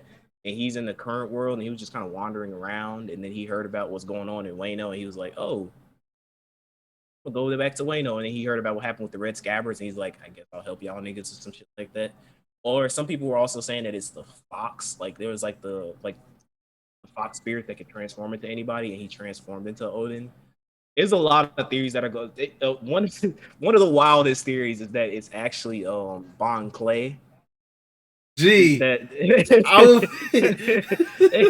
that would be a that, funny ass way to bring him back around. G. but they were saying they're saying it makes no sense because in order for Bon Clay to turn into the person, he has to touch, or Yeah. Bon Clay has to touch that person, and Bon Clay, I'm assuming, has never touched Odin, and I think Bon Clay is dead or somewhere else, but like it can't be Bon Clay. But I mean, it'd be interesting if it was, but it can't be. That'd be Bon a hell of a Clay. comeback. That would be a hell of a comeback, G. Yeah, my thoughts on the chapter was a really good chapter. Chopper having his moment. Regardless, the Tanuki folks doing his thing. He is top one, as Cam mentioned in his notes, because he did attack Queen. One shot at Queen, by the way. So don't gotta worry about Queen no more. But overall it was a good chapter. The Odin moment had me weak though. Like I can't stress how funny that moment was because It came out of nowhere. It just came out of nowhere. It's just like Oda. It's classic Oda saying, "Okay, I'm about to take a break, but I'm about to let these niggas get their thoughts off, their theories off for this next week." Like it's a very classic, strong Oda break cliffhanger. Like I'm not mad at it. So my thing is pretty much most direct and probably the most logical. I think these niggas are hallucinating after the ass whooping they got. They're like, hey, damn, we got our ass whooped. Probably dreaming and shit. Oh, so they dreaming that it's Odin. Yeah, like, hey, Odin's here to save us, bro. And it's like, no, nigga. Like, yeah, you guys are good. Get back up. Go back on that roof and fight. You know, and that bullshit. Give them a motivational speech. Now, my outside of the box theory, yeah, I would probably, they already, like, see, this thing, One Piece has already introduced time travel. They already made their time traveling rules. So Odin's wife possibly bringing in an alternate Odin or played with time where she brought him to the future is very much freaking possible. Very much an alternate timeline. So I'm not mad at that one. But I'm going to stick to my let's be logical because, hey, them niggas is off the jiggers, off after Kaido whooped their ass and they're like, look, then here's Odin to give you guys a motivational speech. Get y'all asses up, help the Straw Hats, and move out the band. I ain't gonna go too far. But if it's a real Odin, I would love to see the interaction that he has with Yamato. And I just want to hear his interaction with Luffy's gonna be golden because they are literally the same. But shout out to Odin Wilt Chamberlain. He's back one time for the fun time. We'll see where this goes in 14 days. So yeah, so shout out to One Piece this week. Let's go ahead and move on. We don't really got much news this week. Nothing really fucking happened. The best thing that happened this week was Bethesda went on to. They didn't even really go into detail about anything new we knew about the deal they got with Xbox. All they did was just restate some games will be exclusive to Xbox only. which is And vague as hell. they officially confirmed, like ZeniMax officially confirmed that the Microsoft deal that it's like it's there. Yeah. Like they had it's because it's like the whole like monopoly thing that they kind of had to go up to like the government and go like, hey, we want to do this thing, and then it got checked out. So like it's It's official. official now. Bethesda and Microsoft are Yeah, butt it's buddies. pretty much similar to like how we already know Funimation bought Crunchyroll. It's just it's not a real deal yet. So that's that. But all they did was just confirm that some games will be exclusive, but we already know some games don't involve Fallout and probably Elder Scrolls. I think it's definitely gonna be new IPs that'll be exclusive for sure. I don't think the new IP that involves space is gonna be exclusive. Because Bethesda misses, I don't care how much Microsoft bought Bethesda for or part of Bethesda for, but you still miss out on money when most of the gamers are either on your PC side, which Xbox help out, but PlayStation side too. It's a reason why you niggas can't still get a PlayStation these days because them bitches sell out every time they come online. So we all Spent the hour trying to get one. Without statistics or somebody got to come out with an earnings report, we know which one sold. That's fact. So it would be at a loss for anybody to say, let's not bring our big boys on both systems, which will kill Bethesda if this happens. They do a timed exclusive. That's the only how I can see like something like the next Elder Scrolls or Fallout will be exclusive. It'll be a timed exclusive. Now, let's keep it buck. I'm okay with never having to play another Fallout or Elder Scrolls ever again. So that's not like oh no, I can't play these broken ass games. No, I'm Gucci. I'm perfectly fine. It will not hurt. I was looking on Twitter because I love to read the comment section of shit like this, of things nobody know about when it comes to the business side of what should we call it? A video game, right? The niggas is like, oh, I feel sorry for the PlayStation people now because now Bethesda is with us. And I'm like, what is this us? What is this us? This Xbox. That's Microsoft, bro. That's Microsoft. They're not partners. Like the shit that involves the console wars and shit like that. I don't even know why this shit still exists. Okay, if you want to go to the war part, PlayStation 1, 2 generations in a row, and we go strictly by sales. We don't go by performance. Because at this day, if you ban a console for performance, you're broke. Outright. And if you want to keep it buck, Xbox doubly lost because Nintendo has just been shitting on the competition. That's that. So we don't have to talk about like sales when it comes to consoles. Because soon, and best believe it will be soon, Sony will put out that fucking earnings and talk about how this is the best selling console since the PS2. And motherfuckers gonna be like, damn, because everybody and their mama had a fucking PS2. And it's just gonna be happy, joy. Xbox won't come out with some shit like that. Because unfortunately, no one buying the Xbox fucking One. I mean, they'll come out and say that the Series X has definitely performed better than the Xbox One upon release. They'll come out and say that. We did, right? But in all seriousness, this is not like something that is grandiose on the business side of Microsoft and what it means to trying to get people over to their side of getting exclusives. Because it's a little bit too late, I would say, because you're doing a Sony thing of let's have a whole market of games that like Naughty Dog. People buy PlayStation. I know PC gamers on Twitch who literally have their PlayStation for Naughty Dog games. Yep. That's it. When The Last of Us 2 come out, when Uncharted come out, or whatever new IP that they drop because they know it's going to be, we know it's going to be decent.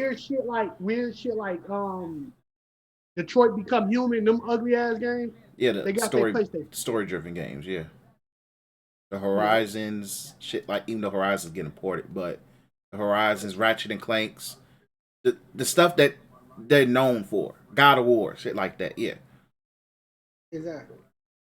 That's the how you say that's what they doing at this moment. But it's a little bit too late. I don't like, man, motherfuckers don't get no fuck about Fallout. Yo, last 2 games of Fallout was ass. You haven't put shit out against Skyrim. You remastered that shit. I'm sorry. When you said the last two, I'm like, wait, 4 in New Vegas. But I keep forgetting 76 exists. That's the thing. So You can't even get a No Man's Sky deal out of 76. You know you hurting. You know you lost some money. The most successful game probably during that time was Fallout Shelter, and that's because it's a fucking Fallout gotcha game, technically. So, motherfuckers don't care. Niggas looking forward to Elder Scrolls 6, but the moment they say this is a time exclusive for the Xbox Series X, I will not give a fuck. Oh, with any hesitation. So, that's neither here nor there. But shout out to The funny deal thing is Microsoft. that it'll most likely still come out on PC because of the Game Pass. Because all of Xbox's first party, like all of Xbox's first party games that are coming out are going to be available on that. This is the thing though. Like Xbox could easily win this console war. Like if they had like legitimately really good first party games, like things that made you want to buy an Xbox Series X, they won. Because every single first party game that's coming out on the Xbox Series X is free, but it's on Game Pass at no additional cost. So it's literally the game comes out, I download and I play it. Regardless of if it's good or bad, it's there. technically free and I can play it and it's there. If you do that, because essentially you've made PlayStation Now, you've made PlayStation Plus on Sony, you've made that shit obso-fucking-lete. You made it garbage. Because now it's like niggas can go like, why the fuck am I paying for PlayStation Plus or PlayStation Now when I could just when Xbox offers a way, way, way, way, way better deal than you.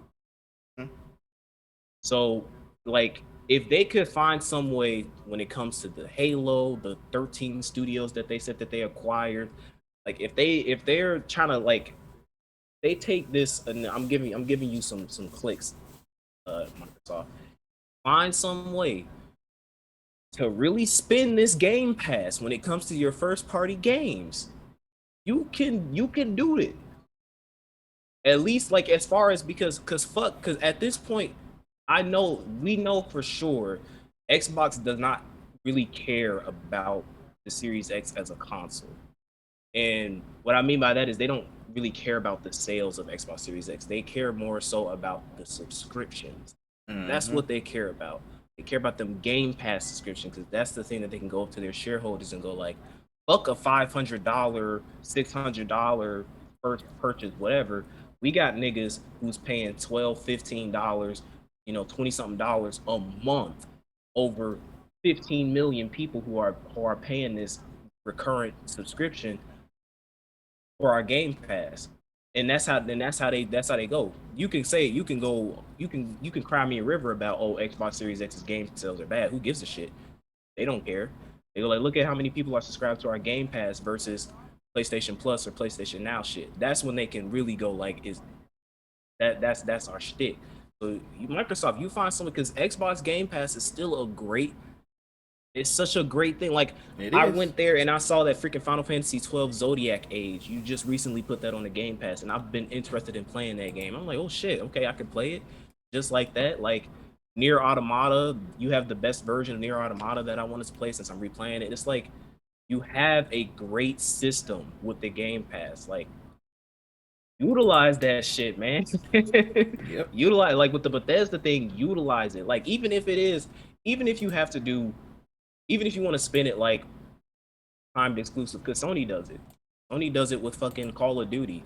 Call of Duty has timed exclusive content for when it comes to like what Spec Ops or some shit like that. I forgot what it is, but they have timed exclusive modes when it comes to Call of Duty on PlayStation, and yet it still sells well. Niggas still play that shit on Xbox. They don't give a fuck. So it's the same thing where it's like you could pull off a timed exclusive shit because regardless of Series X, right? Like even if it's like, oh, you gotta have a Series X to play it, you still have PC. Yep. And most niggas nowadays, if they ain't got console, they got PC. If especially Bethesda niggas. Bethesda niggas they guarantee is because on PC. So if it's like you, that's why I think it's not such a big. it's not a bad thing because it's on PC and they'll get it. They'll get the Game Pass. They'll subscribe to it, and boom, they got it. Yeah, and also like that's why I don't think it's a big deal as such as like the war aspect of this shit, because at the end of the day, it's all about taking niggas from the other side, and most niggas got a PlayStation is because how popular it fucking is. Like anybody, especially on my fucking Twitter feed, nobody talked about a fucking Xbox when that shit dropped.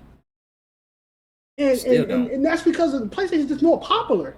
Like motherfuckers, the motherfuckers out there treating like it was crack. It's still niggas to this day who said, when I get this stimmy, I'm stalking Walmart for this PlayStation. Yep. And that's not because like fucking exclusives or I get to play Uncharted finally or some shit like that. Niggas who barely even fucking play iPhone. It's the iPhone thing. I want the biggest number. It's like, I want to play a PlayStation. All my niggas got PlayStation. Cam, the other Cam, my nigga just bought a PS5. And it wasn't just because, I want to play these. He ain't buy no new PS5 glaring games with 60 frames per second. You're like, hey, my nigga's getting PlayStation 5s. I want one too. That's how it is, you know? So it's that's the situation. Like that war shit is at a level of like over, bro. It's been over.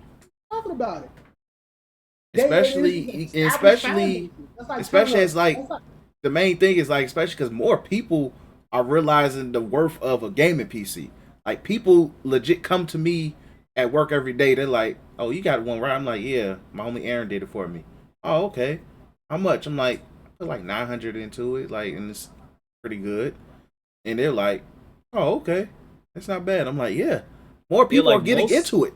Most games that people want to play on PC, like the only reason, like when we meme about like $3,000 PCs and shit like that, that's if you want like, if you want to play a game with like the best possible graphics, Crisis, the hertz, and shit Crisis like that. is some shit. I don't know. That's it. Like, but like for the most part, you could build a decent PC for under $1,000 that plays pretty much any game. Yeah, on the market, like. It won't on the market or old download emulators, like you straight. Yeah, it won't be like super high fidelity or anything like that, but you're straight. And the thing is, the other reason why this console war shit is dead is because Nintendo exists. And niggas always we always talk about Xbox, we always talk about PC, we always talk about Sony, but y'all niggas need to realize Nintendo been killing this shit. The Wii U, that was Nintendo's Xbox One. Yeah, but that's their only dud. And the Wii U sold more than Xbox One. Funny. But when the Switch came out, the Switch literally went past damn near every other fucking console and was going toe to toe with the PS4 during the previous generation. And it had just came out. Like you need to realize, like, when it comes to this console war shit is. I'm about to get a Switch. Whole time, Stimmy going to a Switch. I wouldn't blame you. It's a smart. It's a good investment. Monster Hunter's coming out too. I'm saying I don't playing online probably about to be weird. But I haven't bought an online subscription. Don't even worry about that. Gee. It's better than fucking Sony. It's only like $2 a month. Yeah, it's $2 a month. I don't like know. $2.99 or something like that. I don't know. I just know I it's not like bought it. But like, or it's like 24 for the year. Mm-hmm. But yeah, no, like I want to switch. I won't. Like I'm not even talking about Diamond and Pearl remake or whatever remake. I'm talking about that the one thing I've been asking for as a Pokemon pseudo fan, as in I barely play the shit, is a fucking legit RPG that they coming out called that Arceus thing. Yeah, the Arceus project. I've been asking for that shit, bro. Asking. And it's coming, bro. Now, if this new Pokemon game got a tutorial the size of fucking Sun and Moon, will be not playing it. Will not be playing it. Just won't. It's a Nintendo game. They like long extended tutorials. That. But it depends on how my stimmy go. If I get this new job, then yes, the stimmy's going to a Switch. If I don't, then I gotta relocate my stimmy to something else because of another plan I got in my head. But let me know when you got let me be a runner and all of that, bro. To get the Switch. No, to be a runner, as in if the when I start selling drugs, look, bro, look. Just don't send me out like Marcus Houston and Omarion, G. That's all I ask you. Let's get jumped in the hallway. Oh, fuck. That's gonna be fun. But yeah, I've been thinking about getting a Switch for a minute, man. Yeah, ideal time to get one. Like, hey, to keep it a buck, as far as consoles, it's the best console so far. Better than the PS5, better than the Xbox Series X. Which is the best one from the market though. Yep. Just know them first party games don't go on sale. If they do, it's a $5 difference. They said, take them taxes off, nigga. They'd be like fucking 40% off. 40% off is 4 cents off. Exactly. They be like, we're not dropping the price of Breath of the Wild. That game is $60 still. Fuck you. And I respect Nintendo for that energy. But what game still $60? My bad. What game? Breath of the Wild. Breath that of the shit Wild. One game of the year. You best believe that shit still gonna be $60. Literally, all the first party titles is all still full price. G, they do not care. Mario Kart is still $60. Fucking Mario Kart, G, they don't care. But let's get ready to close the episode out. So we'll do the clown. We'll try to hopefully do a topic next week. If not, next topic we're definitely going to do. I got like two. I think I got like two more pieces of news. Okay, go ahead. One, Epic just acquired Fall Guys. So basically we about to see a lot of Fall Guys and Fortnite crossovers. So shout out to that. Also, you may potentially see some of them Marvel, fucking Street Fighter, whatever fucking property that Fortnite has under its belt. You're gonna start to see some of those skins in Fall Guys too. Hey, shout out to them Fall Guy niggas. They're probably a dead team with like 3 niggas. It was like, bro, we got a very, very repetitive fucking game, man. I don't know how long it's gonna last. Epic. Hey, can we buy a game? Hell yeah. We give you like 100 million for that shit. That's fun. Thank you. Like, oh yeah. You can take that shit. You making 110 million? Oh yeah, it ain't nothing. Go ahead. Remember when Epic was such a like, hey bro, they only make Fortnite, woody woo. Fucking giant. One game. Fucking giant. Game. Epic re-evolved because it was known for like shit like Unreal Tournament and shit, G. And then nobody give a fuck about. Hey, look, that was holding the PC genre down, bro. One game with a throwaway mode because they wanted niggas to play that fucking save the world mode. They just added battle royale because they were trying to keep up with the time. And changed so just put that shit over there. It changed gaming, bro. For the worst. One fucking game. For the worst, yeah, but yeah, it changed gaming. Speaking of for the worst. Yo, I ain't never seen one genre destroy 2 fucking franchises almost. They haven't even announced another battle. We get to Battlefield 6, but we don't even know when that shit happening. And because of one fucking game mode, nobody played that shit, G. Oh, that fucking Firestorm. And then Fallout 76 wanted to implement that same exact game mode. Dig the even deeper hole. That shit is dead. That's fucking crazy, bro. Only dead. One game was other than Apex, because that's a standalone, but only one franchise was successful in adding a battle royale system. That's Call of Duty. That was fucking Call of Duty. But speaking of things for the worst, Avengers. So Avengers recently announced an update that they're going to update the game. They're updating the game to make it more grindy. So basically, what happened is that you know what I'm saying? So like basically what happened is players after a certain level, I think it was level 25 or something like that. So they were concerned because they felt like players it was too overwhelming, right? That they were leveling up too fast beyond a certain level, getting all these abilities and things like that. So they were like, oh my God, you guys, because That's always a problem. To all my JRPG fans, that's always a problem we have is that we hate when we get to levels too quickly. Like we absolutely hate. Like if we could, I would love to stay at level 20 for like 30 hours and then it takes me like 10 million EXP to get to level 20. I think that's just brilliant game design. So the gracious folks over at Crystal Dynamics were like, "You guys are leveling up too quickly. Like you guys are playing. Essentially, this is what it is. They masqueraded it. You guys are leveling up too quickly, which means you're beating our games faster, which means you're leaving our games earlier. So, in an effort to make you stay longer, so that we can still have a high active player count, we're gonna make the grind once you get past level 25 for heroes harder and more longer. Pause. So essentially, that's what this new update is coming out is pushing. It's going to be, I mean, this is gonna suck for new players who potentially could get into Marvel's Avengers, but essentially now, once you get past level 25, I think it's level 25. I don't know exactly what it is. Once you get past that level, the grind to get to higher levels is going to be a lot worse. Put this on. Is this what the fuck you look like a piece of shit? This look like some shit. So Hey, but you get to play as Storm and Capital Hawkeye. So here's the thing, right? We were saying like what are ways that Marvel could potentially save. Way to say this game. It's too late now. Nigga didn't even give us Spider-Man. They cap. Oh yeah, no, that's May. That's May. That's May. That's May. It's May. May is when Spider-Man's coming out. That game gonna be alive. That game not even alive now. It's gonna be alive. Gee, that's 3 months from now, bro. That's 3 months from now, G. Tree. And they pushing this update this, bro. Here's the thing that I think is gonna happen, bro. Disney or Sony is just gonna be like, hey bro, I'm gonna keep it a buck. We had to deal with this Spider-Man shit.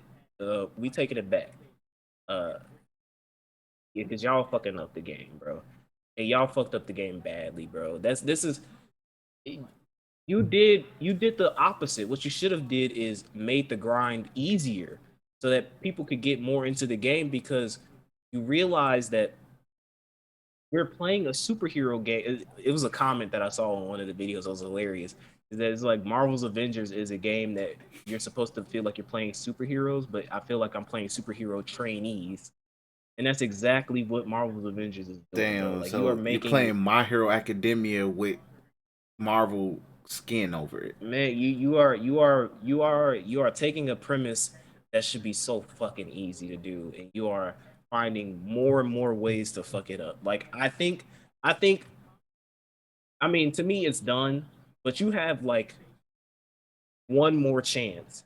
Like I mean, like definitively you have one more chance, and that's Spider-Man.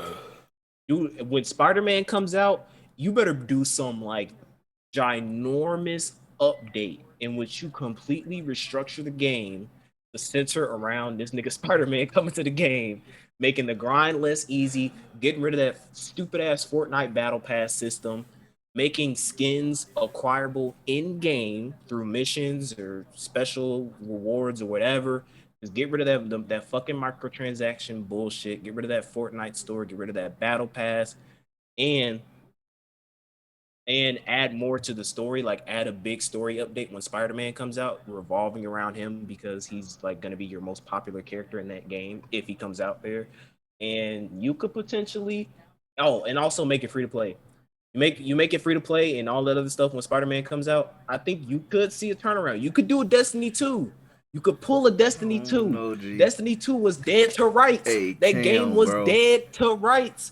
And it all they did. They was like, listen, we gonna make this game free to play, and we just go charge for the upcoming expansions. And that game is still popping. It has a good community, has an active player base.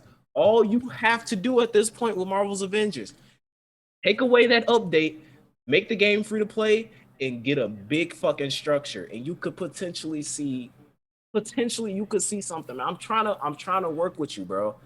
I'm be giving y'all the keys to success. Y'all don't be listening, bro. Hey Cam, bro, I hear you. But it's a grand idea, but leading up to May when Spider-Man's supposed to drop. So I'm just gonna announce what's coming out in April. So Nier Replicant drops in April. Then going into May, Resident Evil Village, Deathloop. Then going into June, Final Fantasy VII Remake update, Guilty Gear, and Ratchet and Clank. And that Back 4 Blood zombie killing game comes out at the end of June. I'm so hyped for that shit, bro. That game, yo, it's done for Marvel, G. Marvel Avengers is done, bro. It's sandwiched in at the wrong time, G. Did you say Outsiders or whatever that shit called? Outsiders. No, Back 4 Blood. Back 4 Blood. No, I mean it's another co-op looter shooter. Outsiders coming. Oh yeah, it's another. That's the funny thing is that Square Enix is technically releasing another co-op game. In months. So it's like that game coming out is like trying to seal the deal. Yeah, it's May is a bad time, bro, because it's sandwiched in with some slight juggernauts, G. It's gonna be one of those situations like with Anthem, where they're gonna announce that they're gonna do some major Avengers 2.0 big update dropping, and then like half a year later they're gonna announce quietly that this shit is done. That's what I think is gonna happen ultimately. Because at this point, it's a la-di-da. It's a la-di-da. And it's unfortunate, but Mickey Mouse sitting there like, hey, waste of a few $1 million. Waste of a few $1 million. You're fucking up my bag. Exactly. So hold that L. But let's go ahead and get into our clowns of the week. Goofy's out there. Alright, so I got two. I know who one of your clowns is gonna be, so I'm gonna let you cook for that. So my first one is going to be the United States Postal Service. I just got to get this out the way, man. I ordered some Funko Pops a month ago. I got an email saying, oh yeah, we got a lot of Funko Pops for like between $4.99 and like $8. I'm like, oh well, I've been wanting some, so I got a few dollars to spare. They ain't shit. So I go on there, check it out. I'm like, oh okay, they don't got much, but there was a few that I liked. I'm like, Goku I wanted was sold out. Sold that application real fast. Yeah. So I just did a Day Trail. Was it like an Ultra Instinct Goku? It was Ultra Instinct when I was on sale too. Like I actually was trying to get that one. But yeah, so I was like, man, let me get at least my favorite characters. Fuck it. So I got Android 17 and Demon Yusuke. I was like, cool, I'll work with that. A month ago, it is currently March 14th. I didn't see the shit on my doorstep until March 13th, Saturday. United States Postal Service, I'm on y'all ass, G. I dang near forgot that the shit was supposed to come. That's how bad it was. I'm like, okay, whatever. Like, and I used Quad Pay. When did you place the order? A month ago, like around Valentine's Day, around my birthday, around Valentine's Day, around that time frame. So, exactly, the shit got sent around February, like the next week, so like 21st, 23rd, around that time frame, whatever that was. Around that time frame, I'm just not seeing it. United States Postal Service, do better. Do freaking better. Now, next one. Kurt Franklin's son, G. Oh, I thought you was. Now, what sure you thought? You got another clown? What was my other one? Skunk. Oh yeah, and the Pepe Le Pew niggas. I got something for you niggas too. But Kurt Franklin's son, I just gotta get these bars off real quick, my nigga. G, you are 33 years old. Now, I understand parental abuse is very freaking real. So I'm not about to sit there and act like it's not, because some of you people are defending the fact that Kurt Franklin did call his son a bitch ass nigga and threatened to snap the little nigga neck. Once again, I'm telling you, this is still funny as shit. What's up? I will punch your neck, nigga, if you ever disrespect me. Yo, he said that like he was rebuking a demon. He said that G. like he said that he was singing one of his songs. G. Exactly, that's all I mean. So he was rebuking a demon. Son, you want to do a revolution? I see. Do you want a revolution? I said, do you want a revolution? He I'm got that breaking big. But yeah, so Kirk Franklin's son, I guess they got beef or whatever. He's not a great father. He's been a great father, or whatever. So what does he do? He records their phone conversation. Okay, whatever. In his mind, he like, okay, I got you, Dad. I'm gonna get you up out of here. Twitter, do your thing. That's what he did. He chose Twitter, do your thing, without realizing, for one, the black community, secular or God-fearing people, love Kirk Franklin. Love that nigga Kirk Franklin, G. It will be people who haven't stepped in a church in years sit there and be like, I love Kirk Franklin. That's probably the only gospel they got. That's how Kirk Franklin exceeds that. Also, older black people love Kirk Franklin. Older black people with older parents are cool with that type of cussing your kid out. So it's like, we hey, all got cursed out as kids. Shit. Exactly. Literally. So as kids, that's different. You as a 33-year-old man, you older than me, bro. I remember when I first stood up to my dad. First time I was a teenager, regretted that shit. Never doing that shit ever. I couldn't. Long story. I stood up to him and was like, I would never ever do that shit again. Look, my whole thing is, Chris, knew you for a fucking while. And I knew your dad since I knew you. Why? That's like me standing up to Roy. Roy's short as fuck. Look, He's man. like Anthony Rumble Young, fucking- dumb teenager moment, G. That's all I'm gonna sit there and say. I have talked back to Roy. I have, man, I ain't never say, bro, stop talking to me.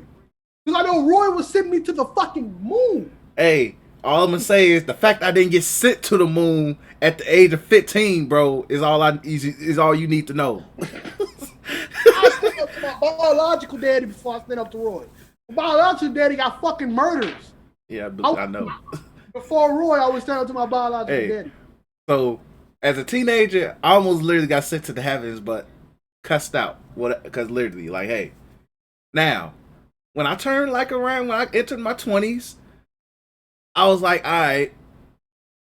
Stood up to him. Now, my dad did look me in the face and say, if due to the climate of the situation, I'm not going to beat your ass, but I respect you for standing up to me. There's levels to it. It's like, okay, that was the first one he said, you're a man. Okay, I respect it. Cool. Alright. You can stand up to your parents, G, as an adult. It's tougher. You might literally get pounded to the dirt. But you can do that. This man said, fuck this, I'm recording this conversation, I'm taking it to Twitter, Instagram, all of that.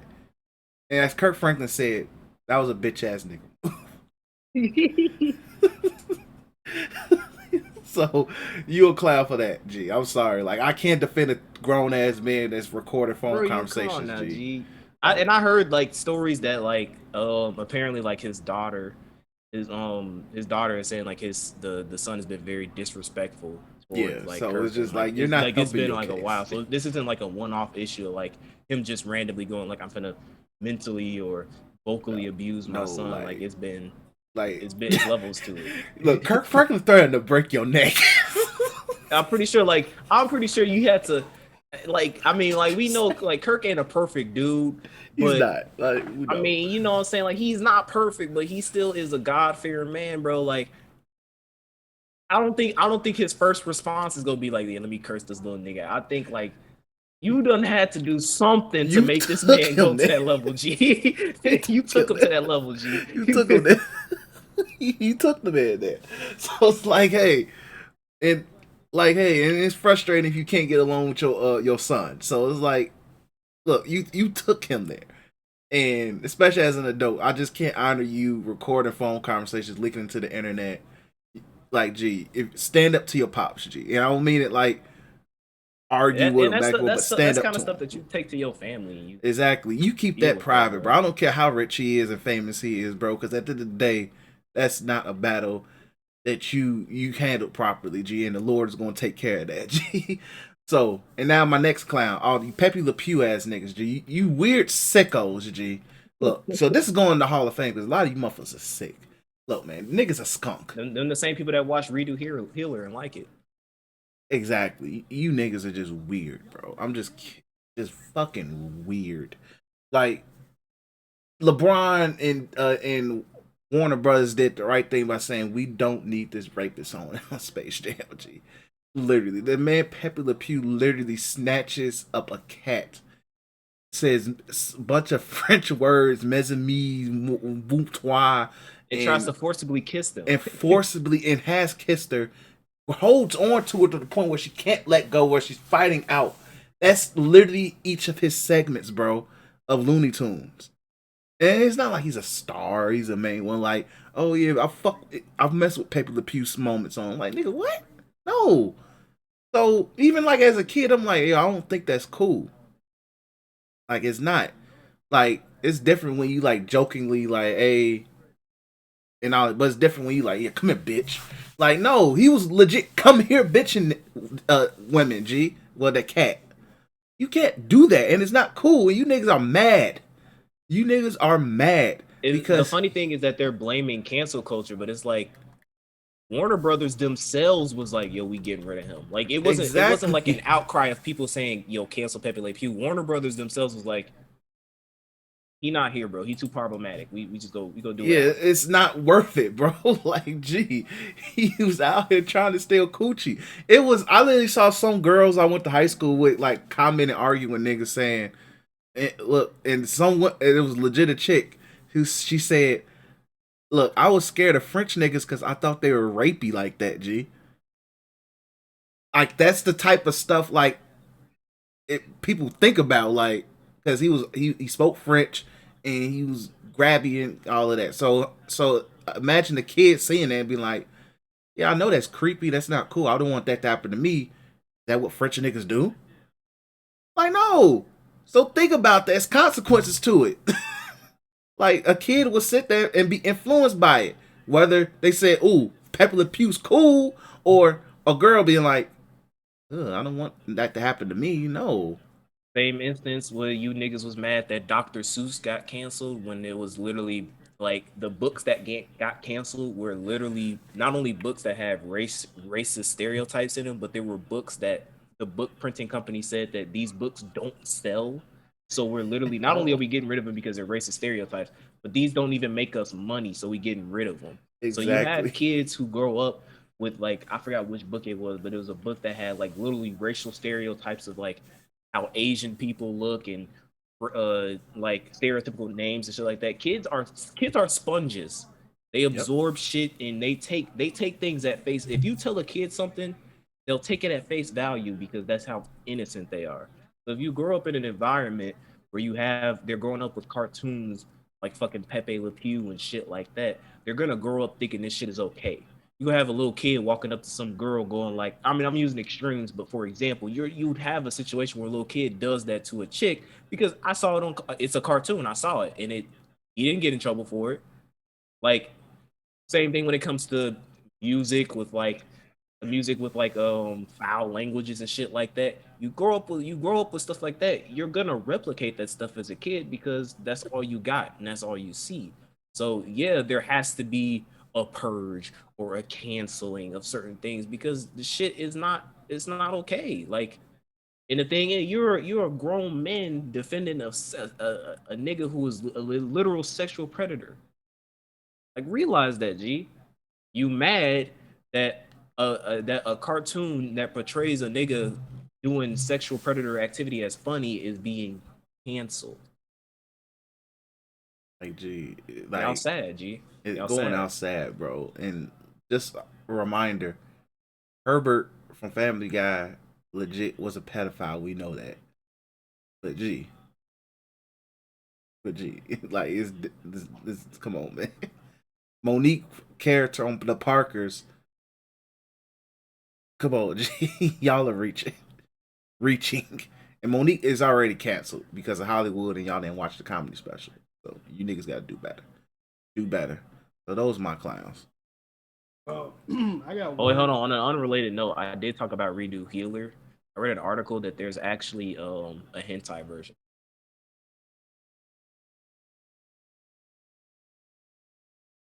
Ooh. So But I ain't gonna make no efforts to watch that. Probably watch a compilation or some shit, but I only be able to find that shit on Pornhub, maybe. But so shout out to my cloud goes to the Dokkan Battle community. oh my god. It's a very, very weird community now. There's an update that came out. Me and Extra were talking about it. It's the same character update. You could basically run and previously in Dokkan you couldn't run the same character. You could run 2 Gokus, but it couldn't be 2 Super Saiyan 4 Gokus because they had the same name. Just didn't work. Woody woo. They could be on the same team, but one that had to be a leader or a friend leader and all that type of jazz. Who gives a shit?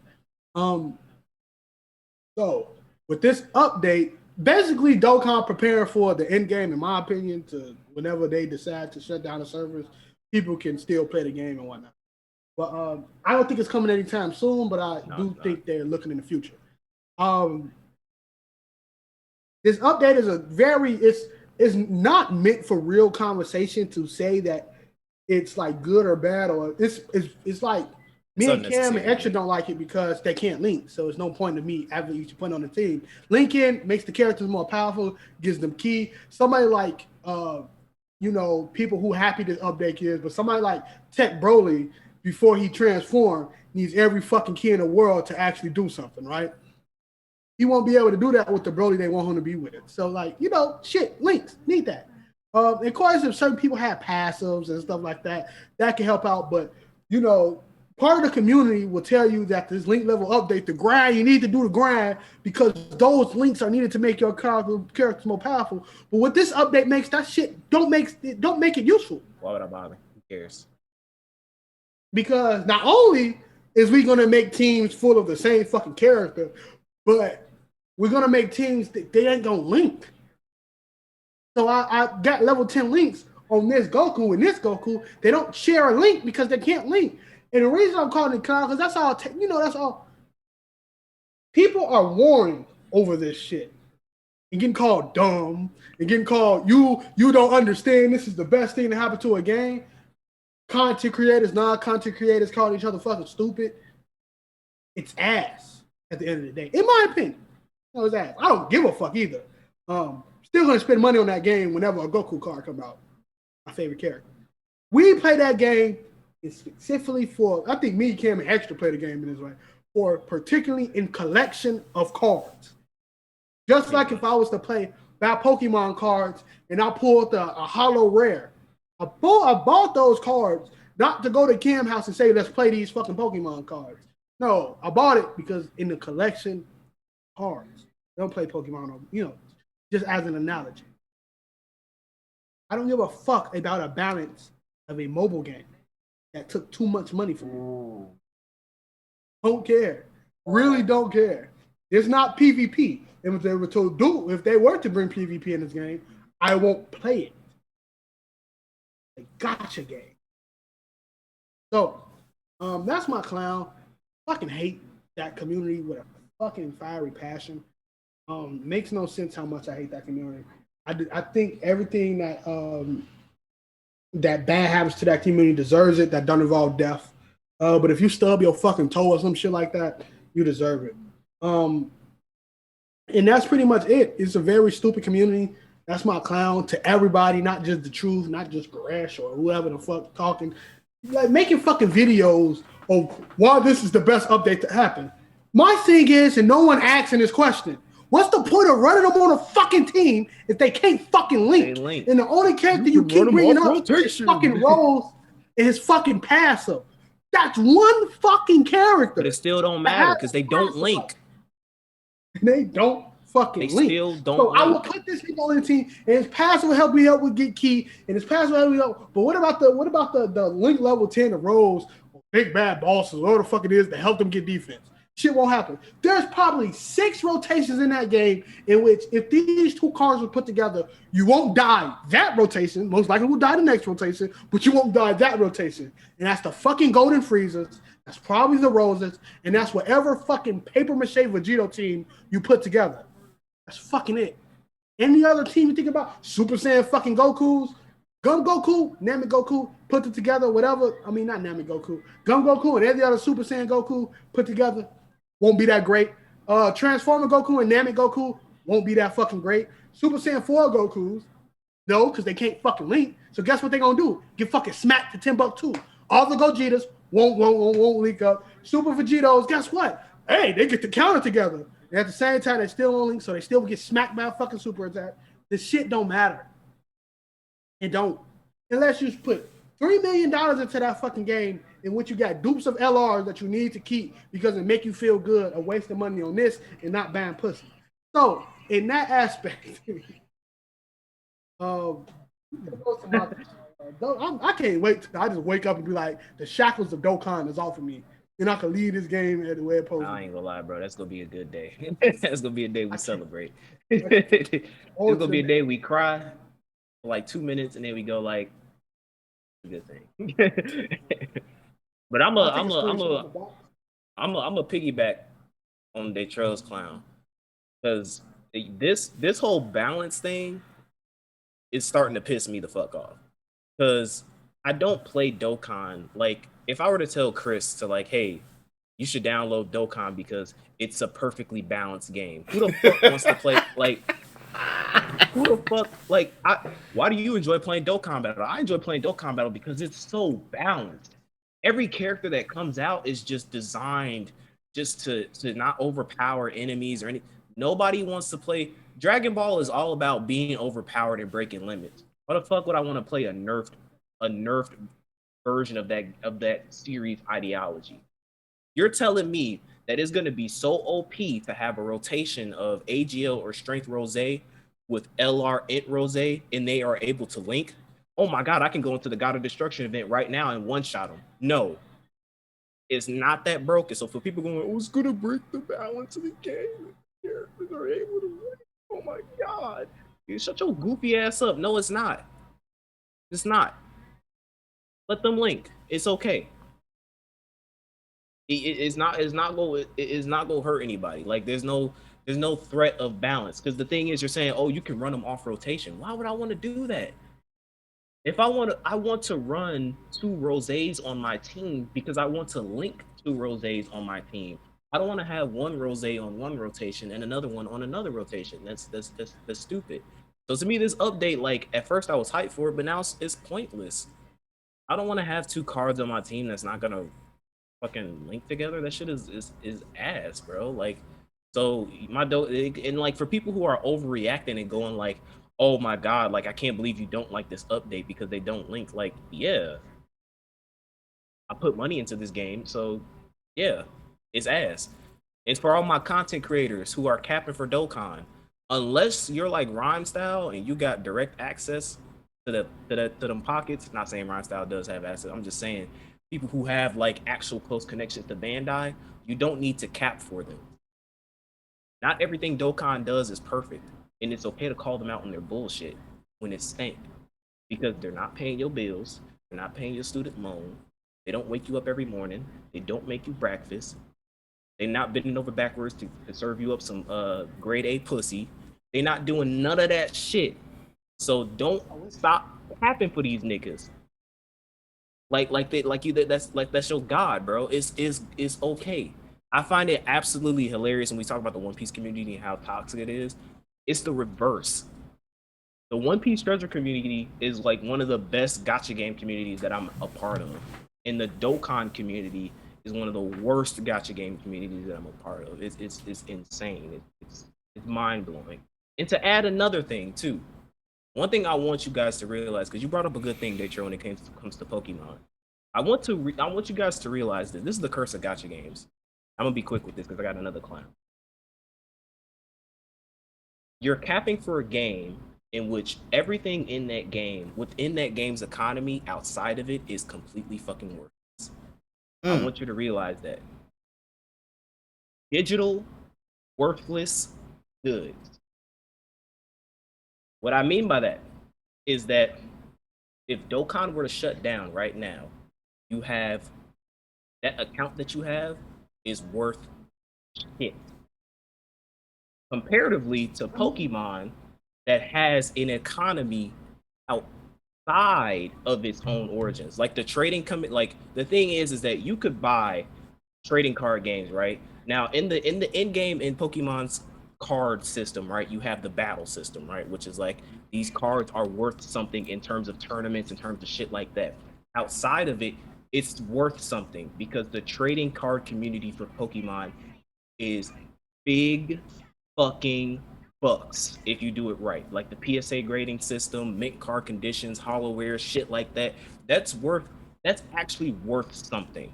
As opposed to Dokkan Battle where truth's account. The reason why it's like truth can cap, right? I'm not saying anything about against truth. We fuck with you, truth. But truth can say that he can want his account to be like, oh, you gotta pay me 100,000 something like that. But you have nothing to base that off of. All the You fact can, that this account was owned by the truth.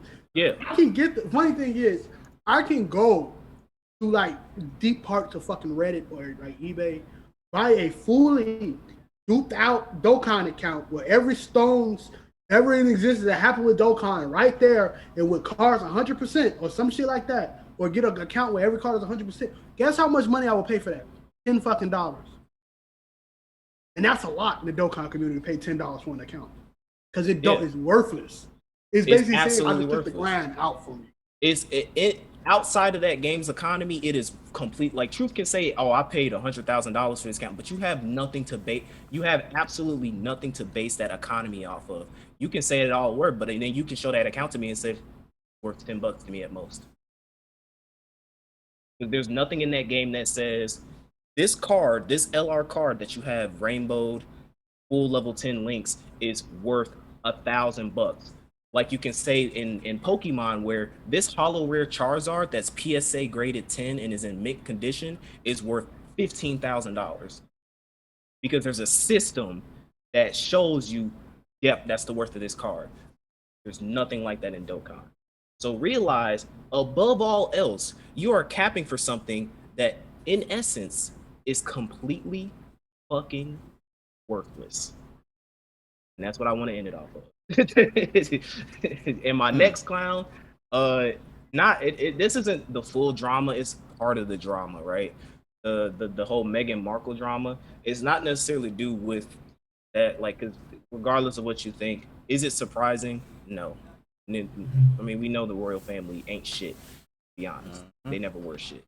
So that situation in and of itself is not a huge thing. It goes into the colorism aspect.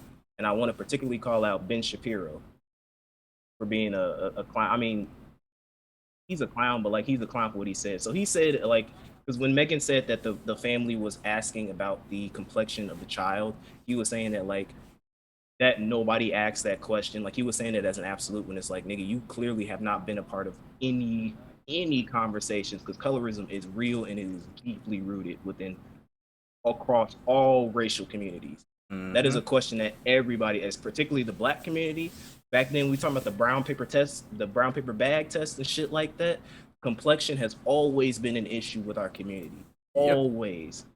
So just now starting to get a little better. It's starting to get better, but there are still people who are like, barely. It's starting to get a little better, but there are still some people who are just ignorant. I'm gonna say it like this because I want to be petty about this. The scientist in me wants to be petty about this. For all my people, all my black people who are still concerned about like the complexion of your kid and who have like this thing of like I'm gonna date a light skinned chick because I want to have a light skinned child. I need you to realize that scientifically speaking, that shit is worthless. Genetically speaking, there's these things called dominant and recessive genes within us that determine things like your eye color, skin tone, hair texture, all you're gonna be, things like that. Like all that's genetics. So you can have two light skinned parents that get married and they produce a dark skinned child. Yep. Just genetics. Being petty with you. And I find that hilarious if you seek that because you kind of deserve that. Or literally it could be a light skinned woman and a dark skinned man. And two of the kids come out just as black as the daddy, and one comes out just the middle. Yep. And neither one comes out light skinned. I was looking at it. I was looking at a cat video where like it was this cat that was white, and like you kind of had like black dots, and both of the kids that came out were dark as shit. It's all about genetics. But Yep. I just wanted to point the whole like Ben Shapiro comment about like just being ignorant on colorism, and like that's still a huge. It's not even just black communities. It's across all communities because we grew up in a society. We grew up in a historical society in which dark skin was always negatively viewed. Mm-hmm. Always, particularly within not only particularly within the black community, and way particularly within black women being degraded based off of having darker skin color. Like it's been a deep rooted issue within our community. So to say that that's not a conversation or nobody talks about that is an extremely ignorant. You need to be enlightened on that, Mr. Shapiro, before you go out and make movies about cancel culture and shit like that, like you some kind of deep intellectual being. So, those are my clowns. All right. Ooh, see? So those are clowns for the week. As always, we appreciate you guys for listening. Make sure you copy some You Tweaking Media merch on Teespring. Type in You Tweaking Media, we will pop up. I am still working on some new merch ideas. I'm just waiting on one more logo. So that's on the way. Make sure wherever platform you listen to us on, if you're on YouTube, like, comment, subscribe. And if you are on audio side of teens, subscribe, follow, share. All above, share. Please share. And we greatly appreciate you guys for listening. And peace. Peace out.